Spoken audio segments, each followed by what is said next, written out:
She was only 12 Please, years you old. backpedal Her me. face was I shadowed can't. with dark It's too bruises, dangerous. and she But I pushed have open the nowhere. door to a biker clubhouse that most grown men in town would cross the street to avoid. But she did not ask for help. She did not beg for food or money. She looked the room full of hardened bikers straight in the eye and asked for one thing that left every single one of them speechless. "Can I work here?" The late afternoon sun was bleeding out behind the low hills east of Copper Hollow, Tennessee, when the heavy steel door of the Stone Ridge Riders Motorcycle Club creaked open on its rusted hinges. Inside, the clubhouse was alive with the low rumble of conversation, the clink of beer bottles against scarred tabletops, the sharp crack of pool balls breaking on worn felt, and the steady thump of southern rock drifting from an old Wurlitzer jukebox wedged in the far corner. The air was layered thick with decades of living, motor oil and worn leather. Cigarette smoke that had soaked so deep into the wood-paneled walls it had become part of the grain. The faint bitterness of strong black coffee brewing on a stained bun machine in the narrow kitchen behind the bar. More than a dozen men filled the space that evening. Big men, tough men, men with scarred knuckles and faded tattoos that told stories of roads traveled and battles fought. They wore patched leather vests that marked decades of loyalty to each other and to the road. They were mechanics and veterans and ex-convicts. Fathers who had lost custody and loners who had never wanted company. The town of Copper Hollow whispered about them, but never truly knew them. Every head in that room turned when the door opened. The music seemed to fade. Conversations died mid-sentence. A pool cue froze in mid-strike, the 8-ball left spinning in place. Even the coffee machine seemed to pause its gurgling as though the building itself was holding its breath. Standing in the doorway was a small girl drowning in a faded gray hoodie, 2 sizes too big for her narrow shoulders. Her jeans were patched at both knees with mismatched fabric. Her sneakers were held together with silver duct tape wrapped so many times around the toes that the original color was impossible to determine. Her dark brown hair was messy and unwashed, falling over eyes that looked far older than 12. And across her left cheek, spreading up around the socket of her eye, there bloomed a brutal bruise in shades of purple and yellow that no one in that room could miss. A few bikers exchanged glances. One man near the pool table chuckled low and shook his head. "Wrong address, kid," a voice called from somewhere near the back of the room. There was laughter. Not cruel exactly, but dismissive.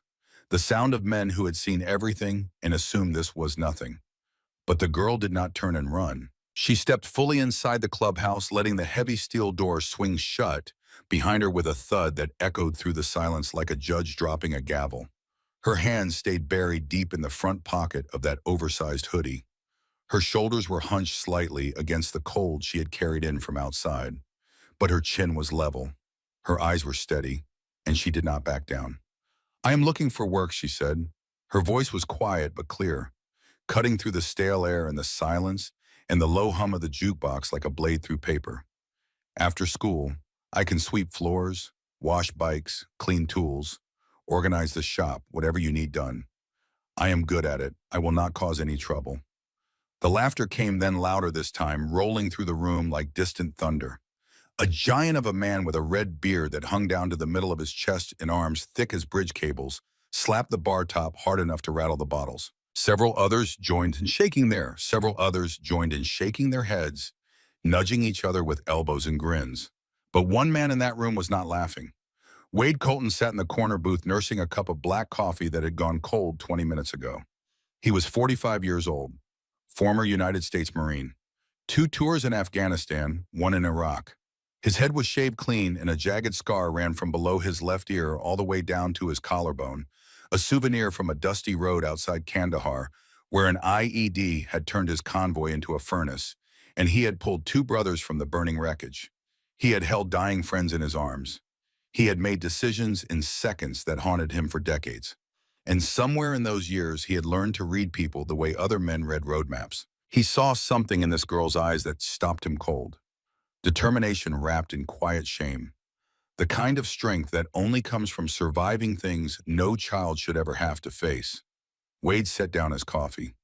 He stood slowly and his heavy boots thudded on the stained concrete floor with a weight and deliberateness that made the room go quiet all over again. When Wade Colton moved with purpose, people listened. Not because he was the loudest man in the room. He almost never raised his voice.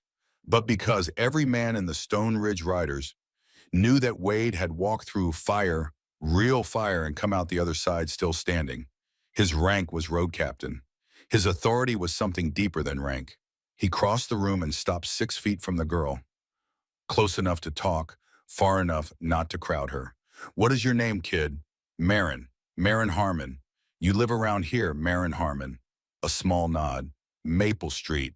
The blue house with the sagging porch and the chain-link fence out front. Wade knew that house. Everyone in Copper Hollow knew it, even if they pretended they did not. It sat at the far end of Maple Street, where the sidewalk crumbled into gravel and the street light had been out for 3 years. It was a foster placement run by Dale Fenton, a big loud man who collected monthly checks from the state and kept to himself and kept his curtains drawn and kept whatever happened behind those walls, strictly behind those walls. Children came and children went. Bruises were explained away as rough play. No one ever pushed too hard. "How old are you?" Wade asked. 12. 13 in February. Wade stepped one pace closer. The girl's shoulders tensed. Her hands curled tighter inside that hoodie pocket. But she did not flinch. She did not step backward. And that single detail told Wade Colton everything he needed to know. Because a child who flinches has been hit. But a child who has trained herself not to flinch has been hit so many times that she has learned to absorb the blow without showing pain, because showing pain only makes it worse. That is a hell of a bruise you have got there. Marin's jaw tightened. The muscles in her thin neck went taut. "Fell off my skateboard," she said. "You ride that skateboard to school sometimes." Wade said, keeping his voice level and easy, the way he had once spoken to terrified villagers in provinces where a wrong word could start a firefight. "Where exactly did you fall?" Sidewalk, driveway, parking lot. Marin's eyes flicked downward for just a fraction of a second. Calculating. Weighing the truth against its consequences, the way no child should ever have to calculate anything. When her eyes came back up, they were guarded again. "Does it matter?" "Yeah," Wade said, and his voice dropped low and steady, the way a river sounds just before it reaches the falls. "It matters a lot." The silence that followed stretched between them like a wire pulled to its breaking point. The other bikers had gone still. They were pretending to focus on their drinks or their phones or the television mounted above the bar, but every ear in that clubhouse was tuned to the conversation happening near the front door. Wade made his decision. Tell you what he said, easing his tone back to something casual. "I need to check the shop out back. See what kind of work we actually have available. You wait here. Do not touch anything. Just sit." He pointed to an old cracked leather couch near the front window. It was the kind of couch that had seen better decades, with exposed springs pushing through the cushions and stuffing leaking out in places like the tired memories of all the men who had sat there before. Marin walked over and sat down, straight-backed, hands still in that pocket, eyes fixed on the scuffed concrete floor. She did not fidget. She did not look around the room with curiosity or fear. She simply sat perfectly still, the way a person sits when they have learned that being small and quiet and invisible is the safest way to survive. Wade did not go to the shop. He stepped outside into the cold Tennessee evening, pulled the collar of his leather vest up against the wind coming down off the ridge, and dialed a phone number he had not used in nearly 3 years. It belonged to an old Marine buddy from his first tour, a woman named Taggart, who had traded her combat boots for a desk at the County Department of Children's Services. She answered on the second ring, and Wade spoke for 4 minutes without stopping. He told her about the girl, about the bruise, about the house on Maple Street, about the way Marin Harmon had walked into a room full of dangerous men and asked for honest work with the composure of someone who had run out of every other option. "I will start pulling files tomorrow morning," Taggart said. "But Wade, I need evidence. Documented, dated, verifiable. Without it, that girl goes right back to that house." "I know," Wade said. "We will get it."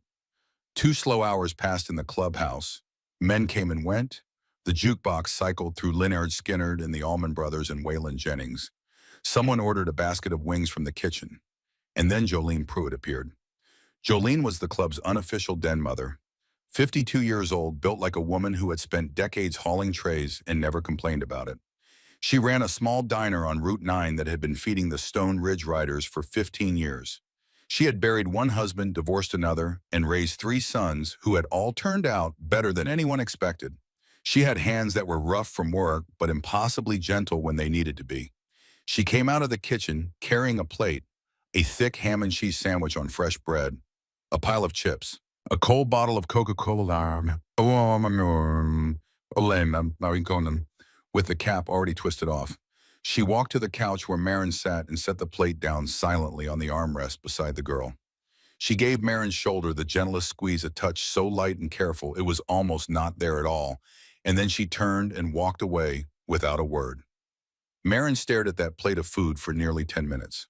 She stared at it the way a person stares at something they desperately want, but have learned through hard experience to distrust, as though she was waiting for someone to come and take it away, as though the sandwich and the chips and the cold bottle of Coke were a test, and the wrong answer would bring consequences she knew too well. Finally, she ate, small, careful bites, chewing slowly, savoring each one as though she had learned long ago that food was not guaranteed and nothing should ever be wasted. She drank the Coke in sips, holding the bottle with both hands, and when a small piece of chip fell onto the couch cushion, she picked it up and ate it too. When Wade came back into the main room, Marin was exactly where he had left her. She had not moved an inch. The plate was clean, the bottle was empty, her hands were back in her pocket, her eyes were on the floor. "All right," Marin, Wade said, pulling a chair over and sitting down so they were at eye level. "We have got work, sweeping, organizing tools, washing bikes, basic stuff. $10 an hour, 3 days a week, Tuesdays, Thursdays, and Saturdays. 2 hours after school, you show up on time, you work hard, you do not steal, and you never lie to us. Can you handle that?" For the first time since she had walked through that steel door, something shifted in Marin Harmon's carefully guarded expression. Her eyes widened by just a fraction. A tiny spark of something fragile and long buried flickered to life behind all that composure and caution and learned stillness. It was hope, not the loud kind, not the kind that announces itself with smiles and celebration. It was the quiet kind, the dangerous kind, the kind that a person who has been disappointed 100 times allows themselves to feel only in the smallest possible dose, because they know from experience that hope is the thing that hurts the most when it is taken away. "Yes, sir," Marin said. "Good. We start Tuesday, 4 o'clock. Do not be late." Marin stood. She nodded once. She walked to the door. Her hand was on the steel handle when Wade called after her. "Marin." She turned. That bruise did not come from any skateboard. It was not a question. It was a statement delivered in the flat, certain tone of a man who had seen enough wounds in his life to know the difference between an accident and an attack. And for one heartbeat, Marin's mask slipped. Just for a breath, something raw and desperate flashed across her face, something that wanted so badly to speak, but was held back by years of training and terror, and the bone-deep knowledge that telling the truth had never once made anything better. Then the mask slid back into place. "Tuesday," Wade said quietly. 4 o'clock. The door closed softly behind her. The clubhouse let out a collective breath that no one had realized they were holding. Boone Kessler spoke first, his earlier laughter completely gone, replaced by something heavy and troubled. "You serious, Wade? Hiring a kid?" Wade stared out the window, watching the small figure in the oversized gray hoodie disappear down the darkening street, shoulders hunched against the cold wind blowing down from the Cumberland Plateau. That, he said quietly, was a kid throwing out a lifeline in the only way she knew how. And we are damn well going to grab it. Tuesday arrived under a steel gray sky that pressed down on Copper Hollow like a lid on a pot. Marin was waiting outside the clubhouse at 10 minutes before 4, shifting her weight from one taped-together sneaker to the other, her breath visible in the cold air, her body coiled with the tension of someone who was ready to bolt at the first sign that this whole thing had been a joke or a trick or a lie. Wade opened the front door before she could knock. "Early," he said. "That is a good start. Come on in." He led her through the main room, quieter now, and out the back door into the large garage. The space was enormous, a converted warehouse bay with concrete floors and fluorescent lights hanging from steel rafters. The air smelled of gasoline and rubber, and the faintest trace of something Marin would later come to understand was possibility. 5 motorcycles sat in a gleaming row along the far wall, Harley-Davidsons every one, chrome catching the light. Tools hung in precise order on pegboard walls, wrenches arranged by size, socket sets in labeled drawers. "This is," Rooster Wade said, gesturing to a wiry man in his late 50s leaning against a workbench with a shop rag over one shoulder. His real name was Gil Sutton, but no one had called him that in decades. He had earned the name in the Gulf War, where he served as an army medic in the deserts of Iraq, and was reportedly the first man awake every morning of his entire deployment. He had salt and pepper hair pulled back in a short ponytail and permanent grease etched into his fingertips. He could diagnose an engine problem from 20 feet away just by listening. "Kid is on cleanup and organization duty," Wade told him. "Show her what needs doing." Rooster gave Marin a long, measuring look. His eyes lingered for just a moment on the fading bruise around her eye, and something tightened in his jaw, but he said nothing about it. He simply reached behind him and pulled a push broom from its hook on the wall and held it out to her. "Start in the back corner," he said. "Work your way forward, every inch." Marin took that broom and attacked the job as though her life depended on it. She swept every corner of that massive garage, every hidden crevice beneath the workbenches, every crack in the concrete where dust and metal shavings had accumulated over months. She moved toolboxes to sweep behind them. She got down on her hands and knees to reach under the hydraulic lift. She did not miss a single speck of dust, or a single drop or bolt, or a single forgotten shop rag. Rooster watched without comment, but he noticed. He noticed the focus, the precision, the quiet pride she took in doing the job correctly.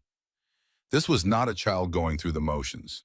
This was a child who understood that the quality of your work was the only thing in this world you could truly control, and she was determined to control it perfectly. After an hour, Rooster called her over to the main workbench. "You know anything about engines?" he asked. "No, sir. Want to learn?" Something happened in Marin's face when he asked that question.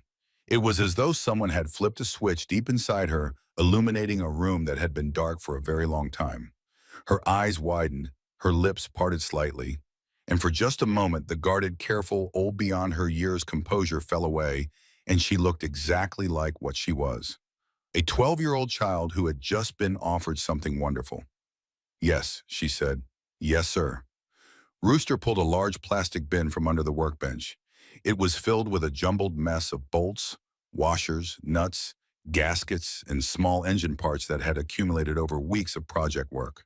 "Sort these," he said. "Group them by size and type. Think you can handle it?" Marin nodded and sat down on the concrete floor with the bin between her knees. Her hands moved quickly but carefully, separating the parts into neat rows, organized by diameter and thread count and material. 20 minutes later, Rooster walked over to check her progress and stopped short. The parts were organized better than he usually managed himself. Every bolt was aligned. Every washer was stacked. She had even separated the stainless steel fasteners from the zinc-plated ones, a distinction that most first-year mechanics would not have caught. "You have got steady hands and a good eye," Rooster said, and his voice was softer than it had been before. Warmer. Marin looked up, and for just a second, her guard dropped completely. "My mom used to let me help her in the garage," she said. "Before," the word hung in the air between them. Before, a single word carrying the entire weight of a life divided into two halves. The half that had a mother, and the half that did not. Before what Rooster asked gently. Marin's face closed again, not abruptly, not with fear, but with the practiced ease of someone who had learned exactly how far to open a door before pulling it shut again. Rooster did not push. He had spent enough years patching up wounded men in field hospitals to know that some stories only come out when they are ready, and pushing before that moment does more harm than good. "Well," he said, straightening up and crossing his arms, "if you keep showing up like that, I will teach you the real stuff. How an engine breathes, how to take one apart and put it back together so it runs better than the day it rolled off the factory floor. Might come in handy someday." Marin stared at him. "Really? Really?" That evening, after her 2-hour shift ended, Marin sat on an overturned milk crate outside the garage bay, carefully sketching something in a small notebook she had pulled from her backpack. Rooster walked past on his way to lock up and glanced over her shoulder. She had drawn entirely from memory a diagram of the V-twin engine he had shown her earlier that afternoon. The cylinders were in the right position. The push rods were labeled. Even the oil passages were roughly indicated with small arrows showing flow direction. Rooster stared at that drawing for a long time. Then he looked at the girl who had made it, this thin, bruised, quiet child in her duct-tape sneakers and her stolen from the donation bin hoodie, and something shifted in his chest. Something he had not felt in a very long time. He did not say anything. He just nodded once, slow and deliberate, the way one professional acknowledges another. As Marin gathered her backpack to leave, a huge man appeared in the garage doorway.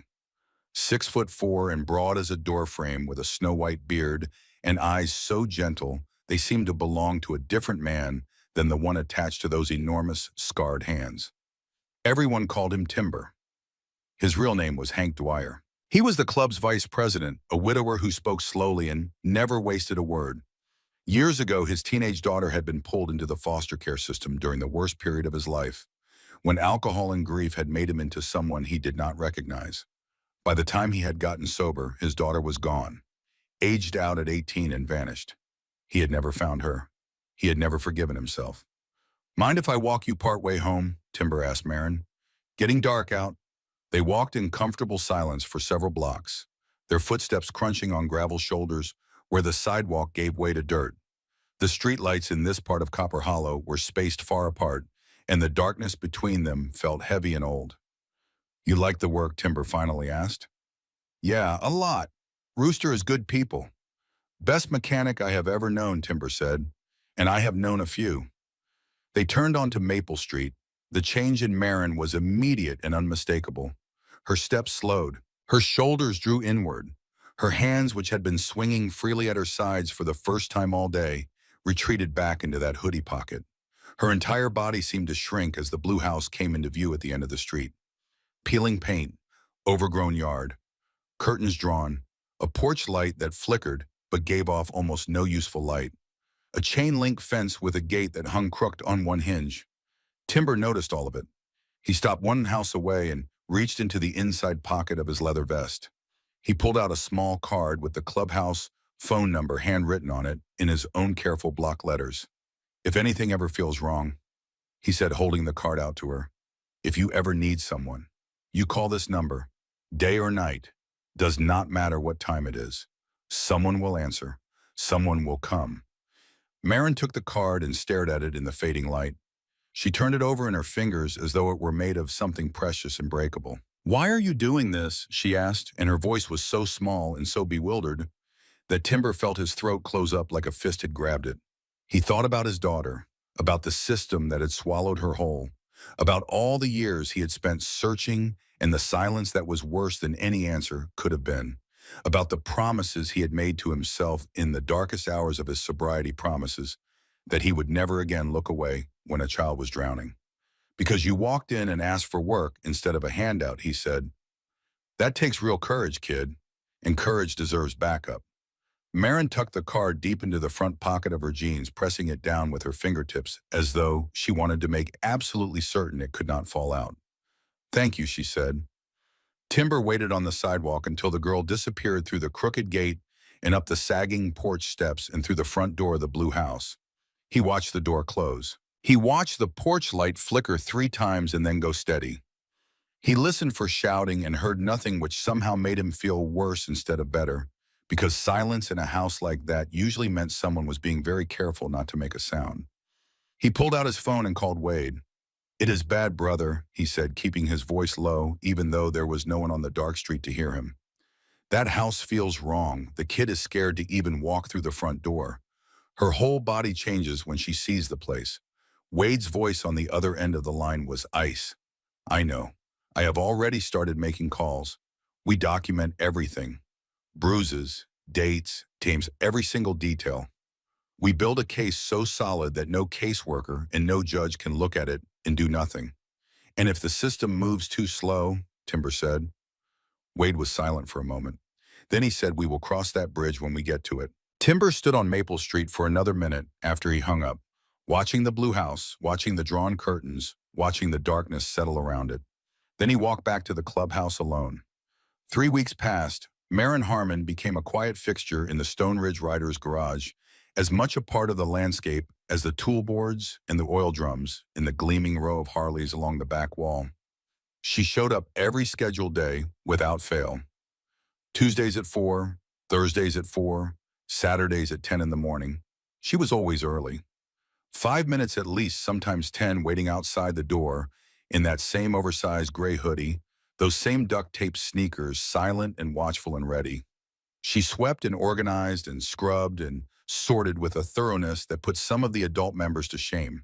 She learned the name and purpose of every tool on the pegboard. She could identify a socket wrench by size without looking at the markings. She began helping Rooster with basic disassembly tasks, carefully removing spark plugs and cleaning them with a wire brush, draining old oil into catch pans, organizing replacement parts for upcoming builds. Her hands, once hesitant and uncertain, grew steadier with each session. Calluses formed on her palms and fingertips. A small, careful smile sometimes appeared on her face when Rooster praised a job well done, a smile that was gone as quickly as it came, like sunlight through a crack in a wall. For 2 hours at a time, 3 days a week, Marin Harmon was safe. She was seen. She was learning that hard work could earn respect instead of pain. She was discovering that there were men in this world who used their strength to protect instead of to punish. And she was beginning just barely to understand what it might feel like to belong somewhere. But the bruises kept coming. A split lip on a Thursday. She said she caught an elbow during gym class. A dark ring around her wrist the following Tuesday that looked exactly like the imprint of adult fingers wrapped tight enough to leave marks. She said she bumped it on a door frame. A row of small bruises along her rib cage visible for just a second when she reached up to hang a wrench and her hoodie rode up. She pulled the fabric down quickly and did not offer an explanation, and no one asked for one because by then they all knew. The club watched. They documented, quietly, carefully building the record that Wade had promised. Wade took photographs with his phone whenever he could do so without Marin noticing. He captured the split lip from across the garage, the wrist bruises when she was focused on sorting bolts, the way she winced when she twisted to the left, suggesting bruised or cracked ribs beneath that baggy hoodie. He dated every photo. He noted the time. He sent copies to Taggart at DCS. Timber kept a small leather notebook in the inside pocket of his vest. Every time Marin arrived at the clubhouse, he wrote down the date, the time, and a description of any visible injuries. He noted her demeanor, whether she was more withdrawn than usual, whether she flinched at loud noises, whether she ate the food Jolene packed for her with the desperate efficiency of someone who did not know when the next meal would come. And Jolene made it her personal mission to ensure that Marin did not go hungry. She slipped extra food into a backpack she had purchased for the girl from the Goodwill. Sandwiches, apples, protein bars, water bottles. She packed it all in the bottom beneath a folded sweatshirt so it was not immediately visible, because she understood that a child conditioned to have things taken away will hide anything of value. Marin never refused the backpack, but she never said thank you out loud. She just slung it over her shoulder and tucked it close like treasure. Then came the Thursday that changed everything. Marin walked into the garage at 4 minutes before 4. She moved slowly, more slowly than usual, and she kept her left arm pressed close to her body in a way that Wade recognized immediately. He had seen soldiers carry injured limbs exactly like that, close to the torso, protective, the body's instinct to shield what hurts from further damage. Rooster was at the workbench recalibrating a valve spring compressor. He looked up when Marin entered, and his hands went still. "Hey, kid," he said, keeping his voice light. "Grab a rag and help me clean these valve stems." Marin reached for the shop rag on the bench, and her hoodie sleeve slid back. The burn was on the inside of her forearm. It was round and red and unmistakable, the size and shape of a cigarette pressed into skin and held there long enough to leave a mark that would scar. The tissue around it was inflamed and weeping slightly, which meant it was fresh, hours old at most. Rooster's face did not change. His voice did not change, but his eyes went to a place that Wade, standing in the doorway behind Marin, recognized from his own years in combat. It was the look of a man who had just identified a threat and was calculating the most effective response. "That is a nasty one," Rooster said carefully. "What happened?" And here in this moment, something happened that none of them had expected. Marin did not lie. She looked at the burn on her arm. She looked at Rooster's face. She looked over her shoulder at Wade standing in the doorway. She looked at the garage around her, at the tools she had organized, and the floor she had swept, and the workbench where she had learned how an engine breathes. She looked at the place that had become in 3 short weeks the only safe ground she had ever known. And she made a choice. He did it, she said. Her voice did not waver. Her eyes did not drop. She held her arm out so they could see the burn clearly, and she spoke with the terrifying calm of a child who has decided that the truth cannot possibly make things worse than they already are. I was 2 minutes late washing the dinner dishes. He put his cigarette out on my arm and told me to move faster next time. The garage went completely silent. Even the fluorescent lights seemed to stop buzzing. Wade stepped forward. His face was stone. Who? You know who, Marin said, and there was no accusation in her voice, no anger, no self-pity, just the simple, exhausted honesty of someone who is done pretending. Mr. Fenton, he does it when he is angry. He does it when he is drunk. Sometimes he does it for no reason at all. Rooster set down the valve spring compressor. His hands were shaking. Not from fear, from the effort of restraining something that wanted very badly to break free. Wade crouched down so he was at Marin's eye level. The scar on his neck caught the light. "Thank you for telling us," he said, and his voice was steady and warm, even though his blood had turned to ice. "That was the bravest thing you could have done, and I need you to know something. From this moment forward, you are not alone in this. Do you understand? You are not alone."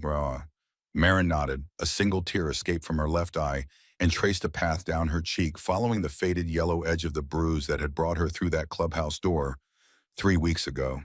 She did not wipe it away. She just let it fall. That night after Timber walked Marin home, and Boone circled the block on his Harley like a chrome-plated guardian angel, Wade sat in the clubhouse office with the door locked and his laptop open and began to dig. What he found made him sick. Dale Fenton was not a simple drunk who lost his temper. He was a predator who had been operating inside the foster care system of the state of Tennessee for over 12 years, and everything about him had been carefully constructed to avoid detection.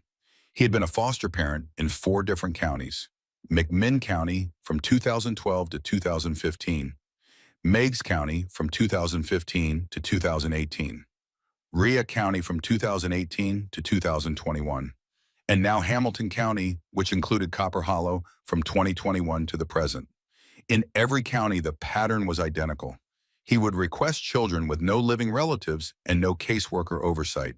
He would keep them for 1 to 2 years, collecting monthly support payments. He would maintain just enough of compliance to avoid red flags. And then just before questions started being asked, Dale Fenton would move to the next county and start over.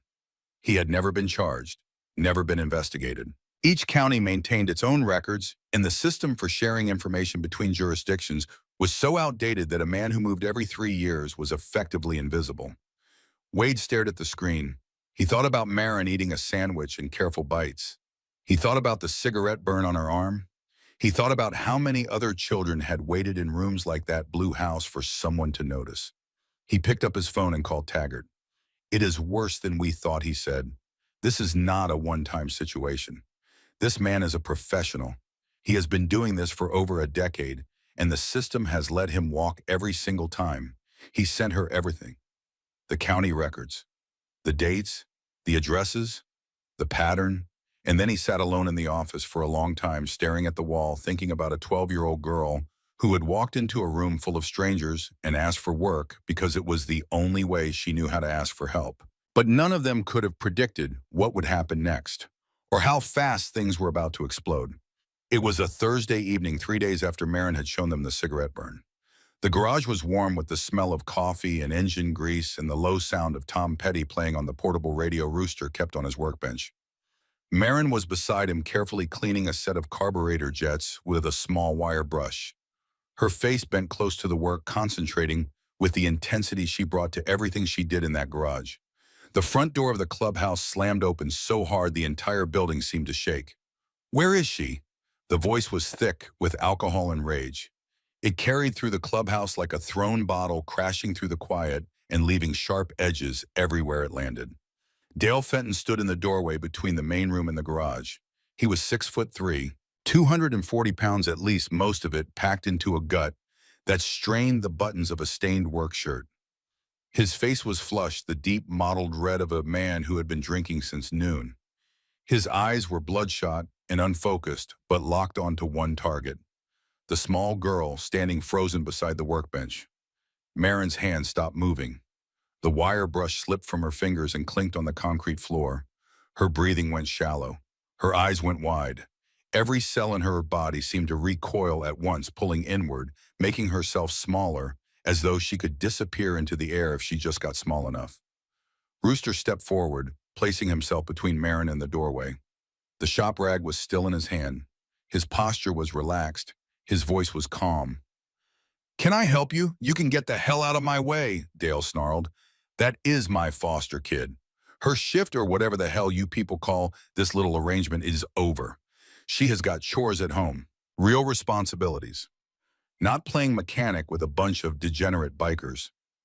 Wade appeared from the office hallway like a shadow materializing from a wall. Calm, deliberate, every movement controlled and precise. Behind him, Boone and two other club members rose from where they had been sitting in the main room and positioned themselves in a quiet wall of muscle and leather and silent intent. "Mr. Fenton," Wade said, and his voice was even, but edged with something that could cut steel. "Marin's shift ends at 6. It is 5:20. She will be home when she is done." Dale's face darkened to something approaching purple. "I did not sign off on any of this. I did not give permission for her to be here. She has got responsibilities at home, and I am taking her now." "What kind of responsibilities?" Wade asked, taking one slow, measured step forward. "That is between me and her," Dale snapped. "Is it?" Wade's tone could have frozen fire, "because she keeps showing up here with new marks. Split lips, finger bruises on her arms, a cigarette burn that was still raw when we saw it 3 days ago. And her caseworker has not checked in once in over 2 years. So I am real curious, Mr. Fenton. What exactly are these responsibilities that are so urgent you had to drive over here, half drunk, to collect her?" The garage went dead silent. The radio seemed to fade. Even the fluorescent lights stopped their low electrical hum. Every man in that room was looking at Dale Fenton, and what Dale Fenton saw in those faces was not the disorganized anger of a bar fight.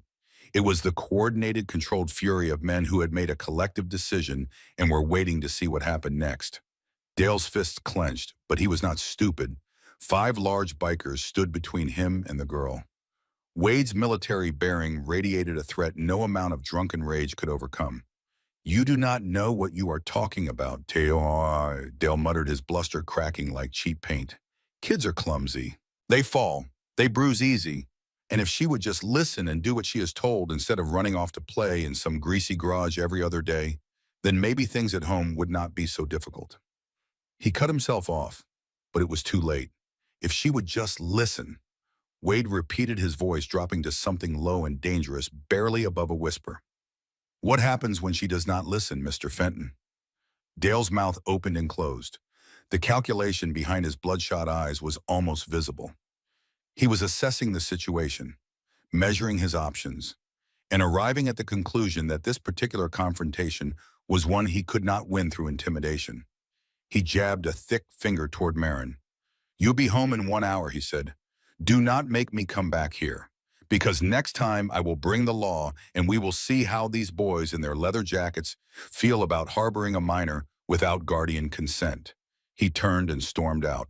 The front door slammed behind him hard enough to rattle a wrench off the pegboard. Marin stood perfectly still. Her hands were shaking. Her face was white. She stared at the doorway where Dale had been standing and breathed in short, rapid gasps that she was trying desperately to control. Rooster crouched beside her. "You are okay, kid. He is gone. You are safe right here. I should go," Marin whispered. "If I am late, if he has to come back, it will be worse. It is always worse. Not yet," Wade said. He was already reaching for his phone.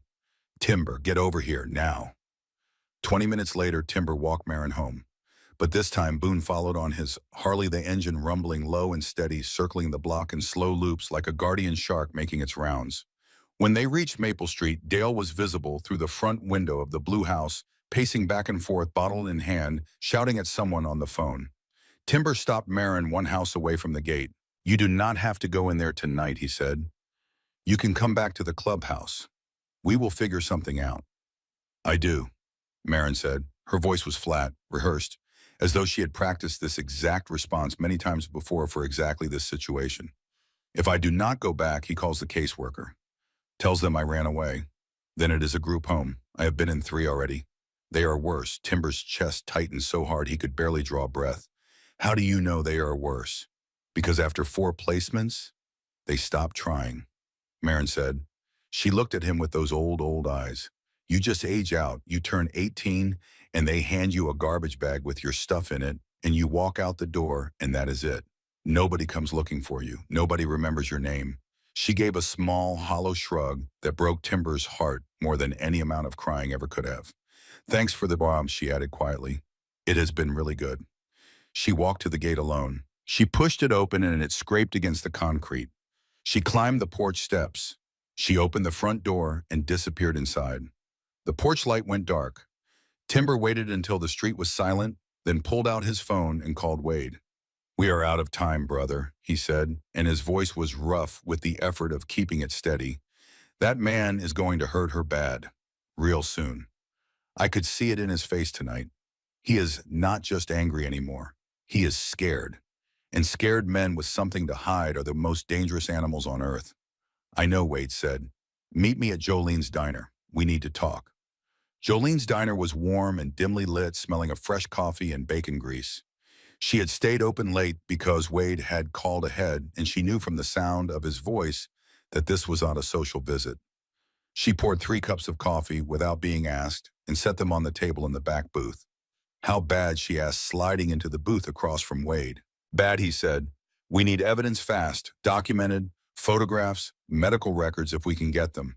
Something concrete enough for DCS to act on before Fenton packs up and moves to the next county like he has done every time before. Jolene nodded slowly, her weathered face thoughtful. What is the girl's full name again? Marin Harmon. Something flickered across Jolene's expression. A shadow, a memory trying to surface. She was quiet for a moment, then stood and disappeared into the small office behind the kitchen.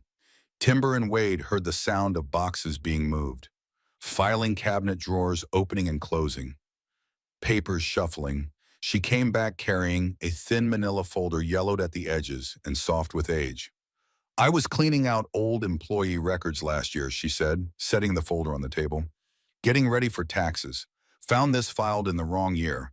I kept it because something about it bothered me and I could never figure out what.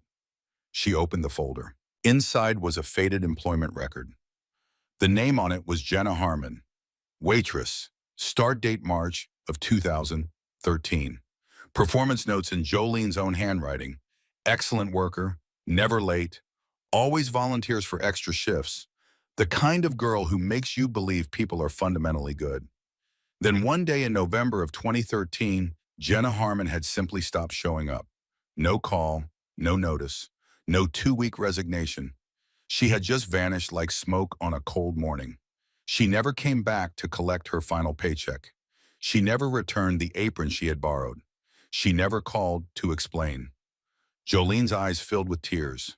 She was sweet, she said, barely 21, working double shifts to support her baby. She talked about her daughter all the time. Marin this and Marin that. Said that little girl was her whole world. Jolene reached into the folder and pulled out a small Polaroid photograph that had been tucked behind the employment forms. It showed a young woman with dark brown hair and tired, luminous eyes holding a smiling infant against her chest. The woman was thin, her clothes were worn, but she was smiling with a radiance that seemed to push against the edges of the photograph. On the back, in faded blue ink, someone had written 2 words and a number. Marin, 4 months, my heart. Wade stared at the photograph, at the mother's eyes, at the baby's face, at the handwriting that was careful and loving and entirely at odds with the story Dale Fenton had told 12 years ago about a troubled young woman who had abandoned her infant at a gas station and disappeared. I called the police when she stopped showing up, Jolene said. Filed a missing persons report myself. An officer asked a few questions, wrote some things down, and told me that single mothers sometimes just leave. Case closed in less than a week. Wade picked up the Polaroid and held it under the diner's light. He looked at Jenna Harmon's face, at the fierce, protective love in her expression, at the way she held her daughter close, and he felt something cold and certain settle into his chest. Jesus, Timber whispered. Wade took photographs of everything in the folder. The employment record, the dates, the Polaroid front and back. Jolene handed over the originals. You think Dale had something to do with it, with Jenna disappearing? Wade set the photograph down carefully. A devoted mother does not abandon her baby without a trace, he said. She does not leave behind her last paycheck and every possession she owned and walk away from the only thing she said she lived for. And I think Dale Fenton knows exactly what happened to her. I think he has known for 12 years. Outside the diner, the street was dark and empty. But 2 blocks away on Maple Street, Boone Kessler's engine still rumbled past the blue house every few minutes. A low, steady sound in the cold night. A promise that sounded like thunder. A promise that tonight, at least, Maren Harmon would not face the darkness completely alone. The photograph of Jenna Harmon holding her infant daughter changed everything the Stone Ridge Riders thought they knew about Maren's past. But it was what happened in the days that followed that revealed just how deep the darkness ran beneath that blue house on Maple Street and how far a 12-year-old girl was willing to go to drag the truth into the light. Wade did not sleep that night. He sat in the clubhouse office with the door closed and the overhead light buzzing, and Jolene's folder spread across the desk beside his laptop. He stared at the Polaroid for a long time, at Jenna Harmon's tired, luminous eyes, at the infant pressed against her chest, at the handwriting on the back that was so careful and loving it made his teeth ache. Maren, 4 months, my heart. Then he went to work. He cross-referenced every date in the employment record against the county's foster care database, which Taggart had quietly given him restricted access to 3 days earlier. The timeline assembled itself like a crime scene photograph developing in a darkroom. Jenna Harmon had been hired at Jolene's diner in March of 2013, when Maren was barely a month old. She worked double shifts 6 days a week for 8 months. Her performance reviews were flawless. She never missed a day. She never called in late. She was by every account a young woman who was holding her life together with her fingernails and sheer willpower for the sake of a baby she loved more than breathing. Then in November of 2013, she vanished. No resignation, no phone call, no forwarding address. She left behind her last paycheck, her work apron, and every possession she owned. Gone like smoke. 6 months later, in May of 2014, Dale Fenton appeared at the McMinn County Department of Children's Services with a toddler, barely walking infant he identified as Maren Harmon. He told the intake officer that the child's mother, whom he described as a troubled young woman he had known casually through a church program, had left the baby with him at a gas station one night and never returned.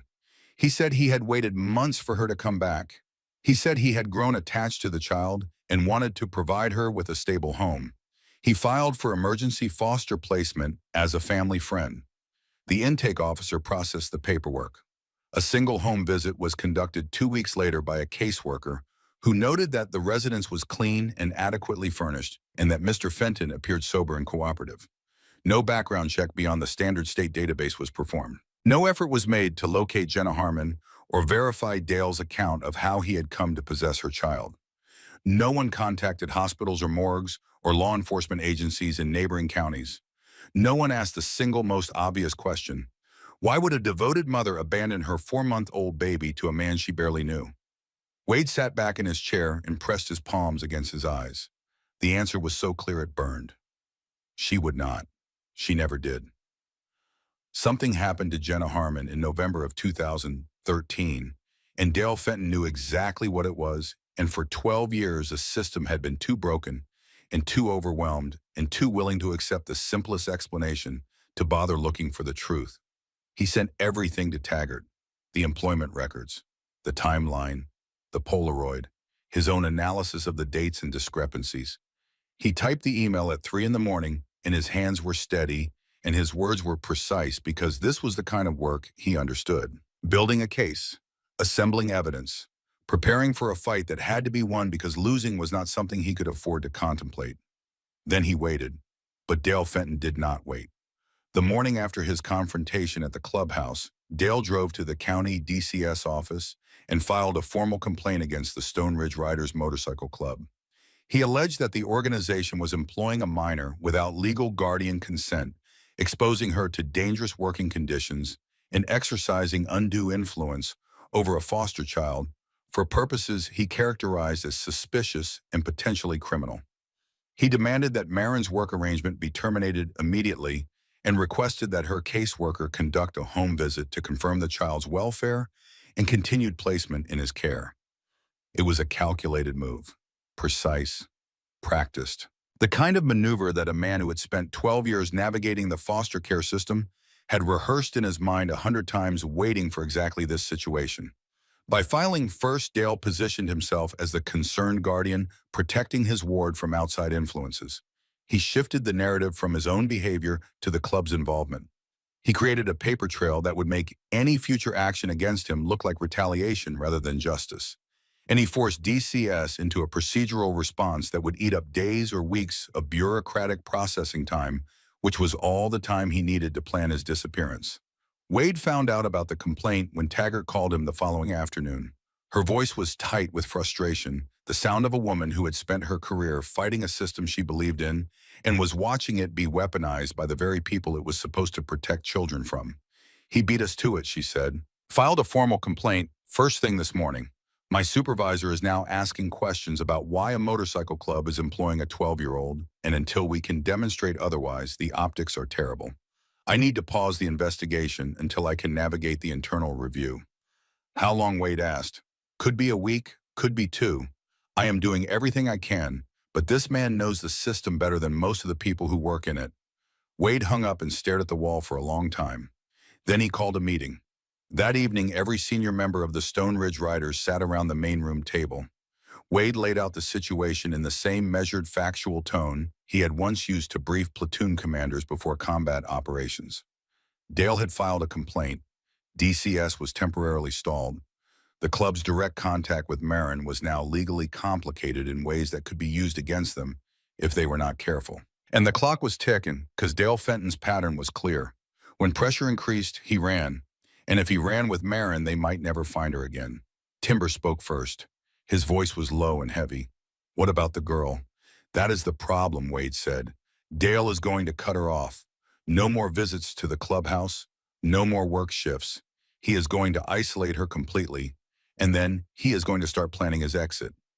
New county, new address, same game. Then we need to move faster than him," Rooster said. "We need Marin to move," Wade said. And everyone in the room understood what he meant. They could not rescue her. The law would not allow it, and forcing the issue would destroy the case they were building. But if Marin chose to act on her own, if she chose to leave that house of her own free will and bring them something concrete, something undeniable, then the calculus changed entirely. The question was whether a 12-year-old girl who had spent her entire life being taught that silence was survival would find the courage to break that silence on her own terms. They did not have to wait long for the answer. 3 days passed. Tuesday came and went with no sign of Marin at the clubhouse. Wade drove past Maple Street that evening and saw that the blue house had new padlocks on the front gate. The windows on the second floor where Marin's small room was located had been fitted with cheap hardware store latches that were visible even from the street. Dale was not just grounding her. He was caging her. Thursday. Still no Marin. Rooster left her toolbox untouched on the workbench. The broom she usually used stood in the corner where she had last placed it. The engine diagram she had been working on lay open on the workbench, her careful pencil lines waiting for hands that did not come. Her absence filled the garage like a held breath, like the silence between heartbeats, like the space a person leaves behind when they are taken from a place where they were finally beginning to belong. Jolene came by on Thursday evening with a plate of food nobody ate. She sat at the bar and stared at the empty couch where Marin had once sat with a ham sandwich.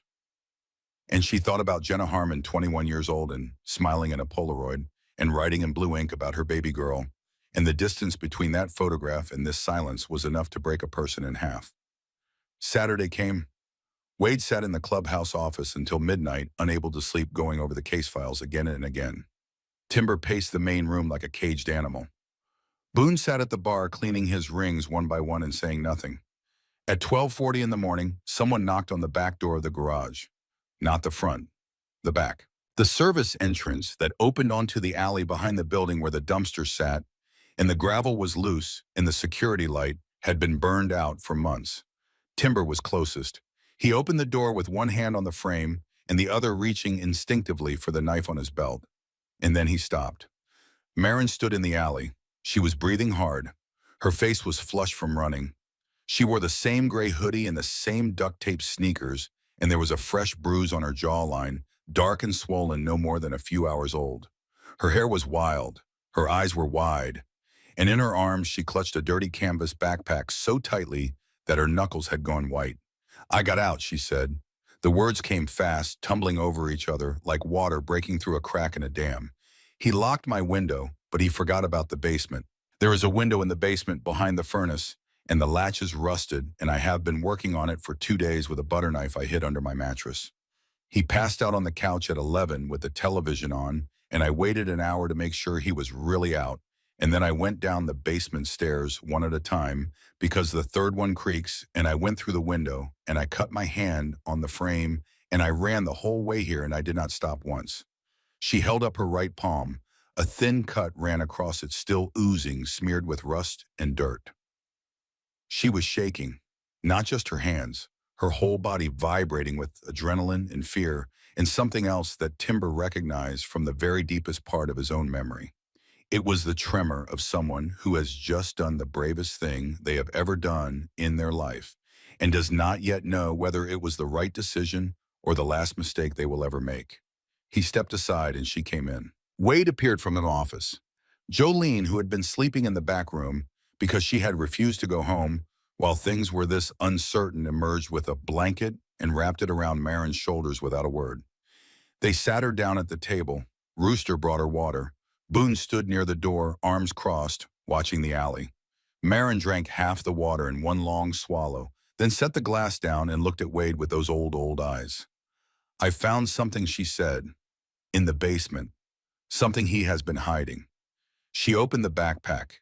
Inside was a small metal box, the kind you could buy at any hardware store for keeping documents safe from water damage. It was dented and scratched and streaked with dirt, and when Marin set it on the table and opened the lid, the smell of old paper and dust rose into the air like a confession. She reached in and pulled out the contents one by one, laying them on the table with the careful precision she brought to everything she did. Her hands moved slowly, deliberately, as though she understood that each item she placed on that scarred wooden surface was a piece of a life that had been stolen from her before she was old enough to remember it. A Tennessee driver's license. The photograph showed a young woman with dark brown hair and tired, luminous eyes, and a chin that tilted upward, slightly defiantly, as though the woman behind the camera lens had been determined to face whatever was coming with her head held high. The name on it was Jenna Marie Harmon. Date of birth, April 14th, 1992. The address listed was a street in Copper Hollow that no longer existed, torn down years ago to make room for a strip mall parking lot. The license had expired in 2014. No one had ever renewed it. No one had ever reported it missing. A small gold ring with a tiny chip of blue stone set in it. Not expensive. Not the kind of ring that came in a velvet box from a jewelry store. The kind of ring a young mother might wear every day because someone she loved had given it to her, and it meant more than anything money could buy. The gold was worn thin on the underside from years of wear against skin. A bundle of papers held together with a rubber band so old it crumbled when Marin touched it. Utility bills, a lease agreement for a studio apartment, a pay stub from Jolene's diner dated September 2013. Evidence of a life, small and modest and desperately maintained. The paper trail of a 21-year-old woman who was trying with everything she had to build something safe for her daughter. And a notebook, small, spiral-bound. The cover was stained with water damage, and the pages had yellowed and curled at the edges, but the handwriting inside was still legible, careful, feminine, written in blue ink that had faded to something closer to gray. Marin opened the notebook to the last page that had writing on it. Her hands were steady now. Her voice was clear. "Read it," she said. Wade picked up the notebook and held it under the overhead light. The entry was dated November 8th, 2013. The handwriting was shakier than the pages before it, as though the hand that wrote it had been trembling. "Dale came by the diner again today, third time this week. He keeps asking where I live. He keeps asking about Marin. I told Jolene I do not like it, but she was busy and I do not think she heard me. He offered to babysit. I said no. He got angry. Not loud angry. Quiet angry. The kind that is worse. I am going to talk to the police tomorrow. If anything happens to me before I can please find Marin, please take care of my baby. She is everything. The room was silent, not the silence of an empty space. The silence of a room full of people who have just heard something that rearranges everything they thought they understood about the world and about the cost of looking away. Wade set the notebook down on the table beside the driver's license and the gold ring and the pay stubs and all the small remnants of a life that had been erased. His face was stone, but his eyes were burning with something that went beyond anger, something that lived in the territory where grief and fury meet and become indistinguishable from each other. Jolene had both hands pressed over her mouth and tears were streaming down her face, and she was making no sound at all because the sound she wanted to make had no words attached to it. Rooster had turned away and was gripping the edge of the workbench so hard the metal creaked under the pressure of his hands, and his shoulders were shaking with the effort of holding himself together. Timber stared at the notebook and the driver's license and the little gold ring, and he thought about his own daughter lost to the system, vanished into a world that was supposed to protect her, and instead swallowed her whole, and the grief he had carried inside himself like a second skeleton for all those years cracked open like a fault line, and something molten and terrible poured through. Marin watched them all. She was not crying. Her face was calm in a way that was almost frightening for a 12-year-old child, the calm of someone who has suspected the worst for a very long time and has finally found the proof that confirms what her heart already knew. She did not leave me, Marin said quietly. Did she? No, Wade said. His voice was barely audible. She did not leave you. I always knew. Everyone told me she abandoned me at a gas station, that she did not want me.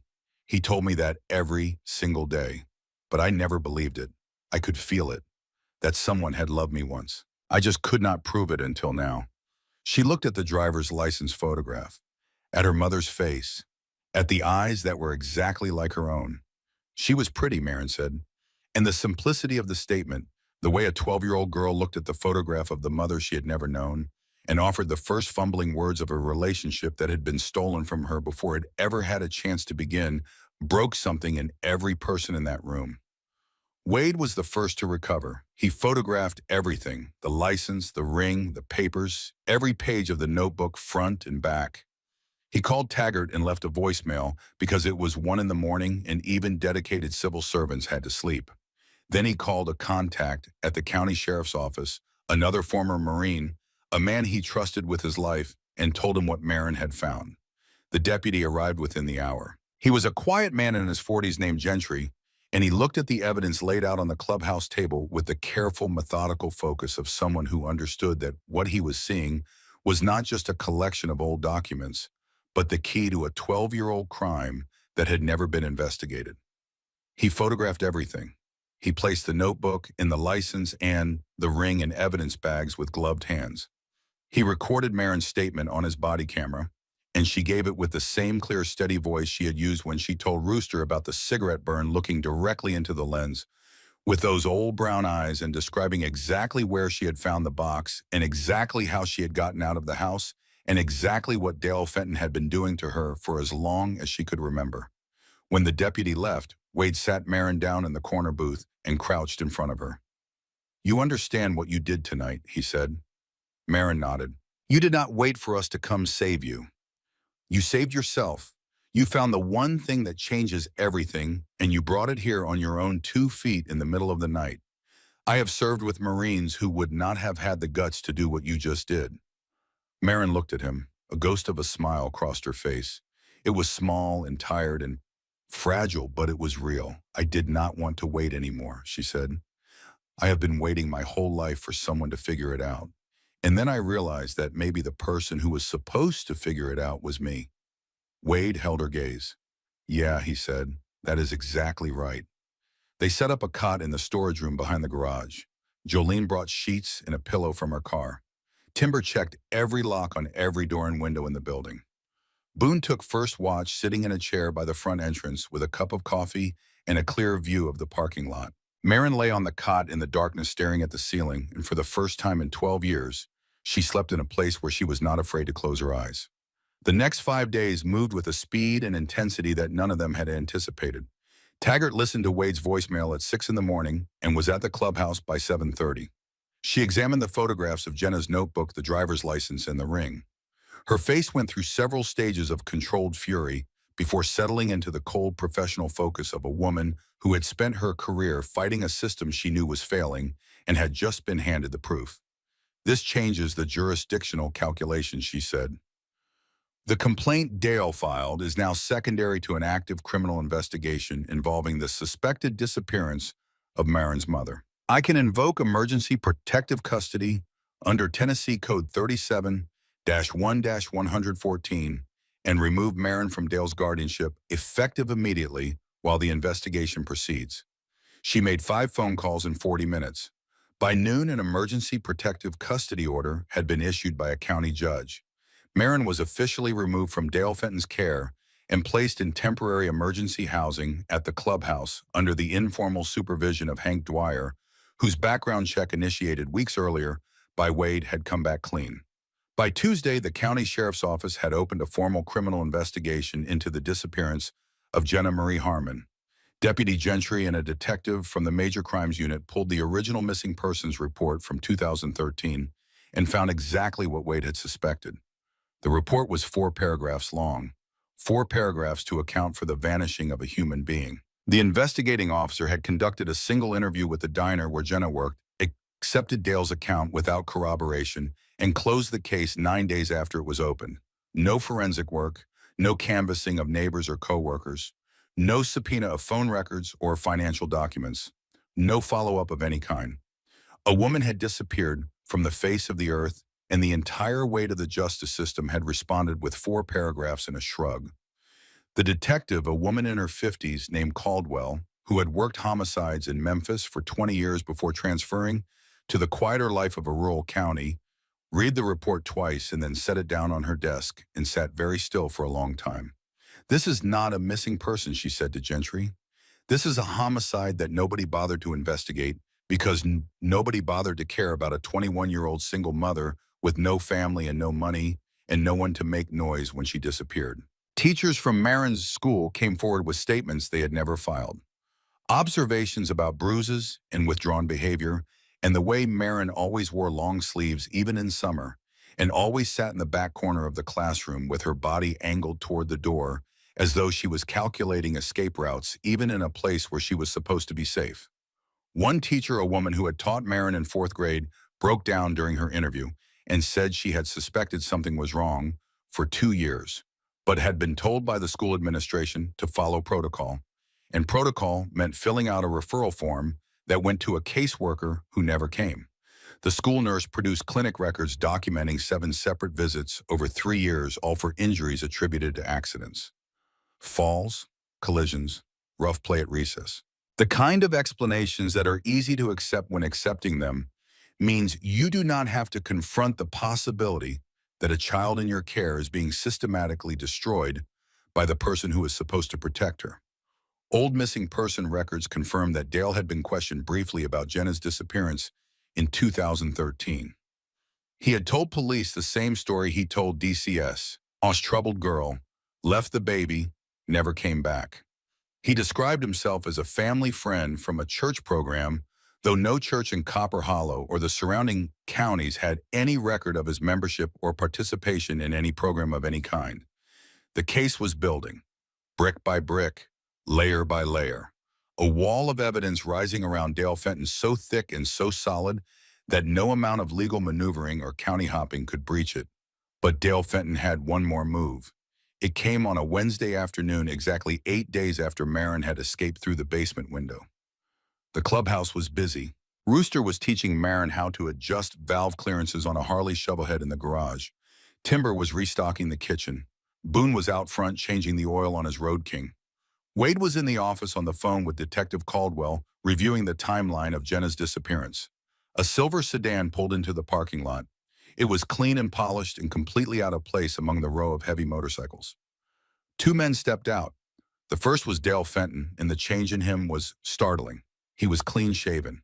He wore pressed khakis and a collared shirt that looked new. His eyes were clear. He was sober, and the sobriety made him more dangerous, not less, because it revealed the calculating intelligence that had always been there beneath the drunken bluster. The second man was a lawyer, mid-50s, gray suit, leather briefcase. The kind of attorney who did not advertise on billboards but instead maintained a quiet practice that served clients who needed problems to disappear without attracting attention. They walked through the front door of the clubhouse without knocking. Wade met them in the main room. Timber materialized behind him. Boone came in from the parking lot, wiping oil from his hands with a rag that he kept twisting between his fingers in a way that suggested the rag was a substitute for something else. Dale did not raise his voice. He did not curse. He did not threaten. He stood in the center of the room with his hands clasped in front of him and a thin smile on his face and let his lawyer do the talking. The attorney's name was Purcell. He opened his briefcase and produced a stack of documents that he laid on the bar top with the practiced efficiency of a man who had done this before. My client, Purcell began, is the legal foster guardian of the minor known as Marin Harmon. He has maintained continuous, uninterrupted custody of the child for over 11 years under the authority of the Tennessee Department of Children's Services. His guardianship has never been challenged, revoked, or suspended by any court or agency. He paused to let that settle. 3 days ago, the child left Mr. Fenton's residence without permission in the middle of the night and was subsequently harbored by your organization. This constitutes custodial interference under Tennessee Code 39-13-306, a Class E felony. Additionally, my client has evidence that members of this club have been photographing the child without guardian consent, maintaining unauthorized contact, and engaging in a pattern of behavior designed to alienate the child from her legal guardian. Purcell produced another document. This is a motion for emergency transfer of the child to a foster facility in Bledsoe County, where my client has already secured a placement with an approved foster family. We are filing this motion with the Hamilton County Family Court this afternoon.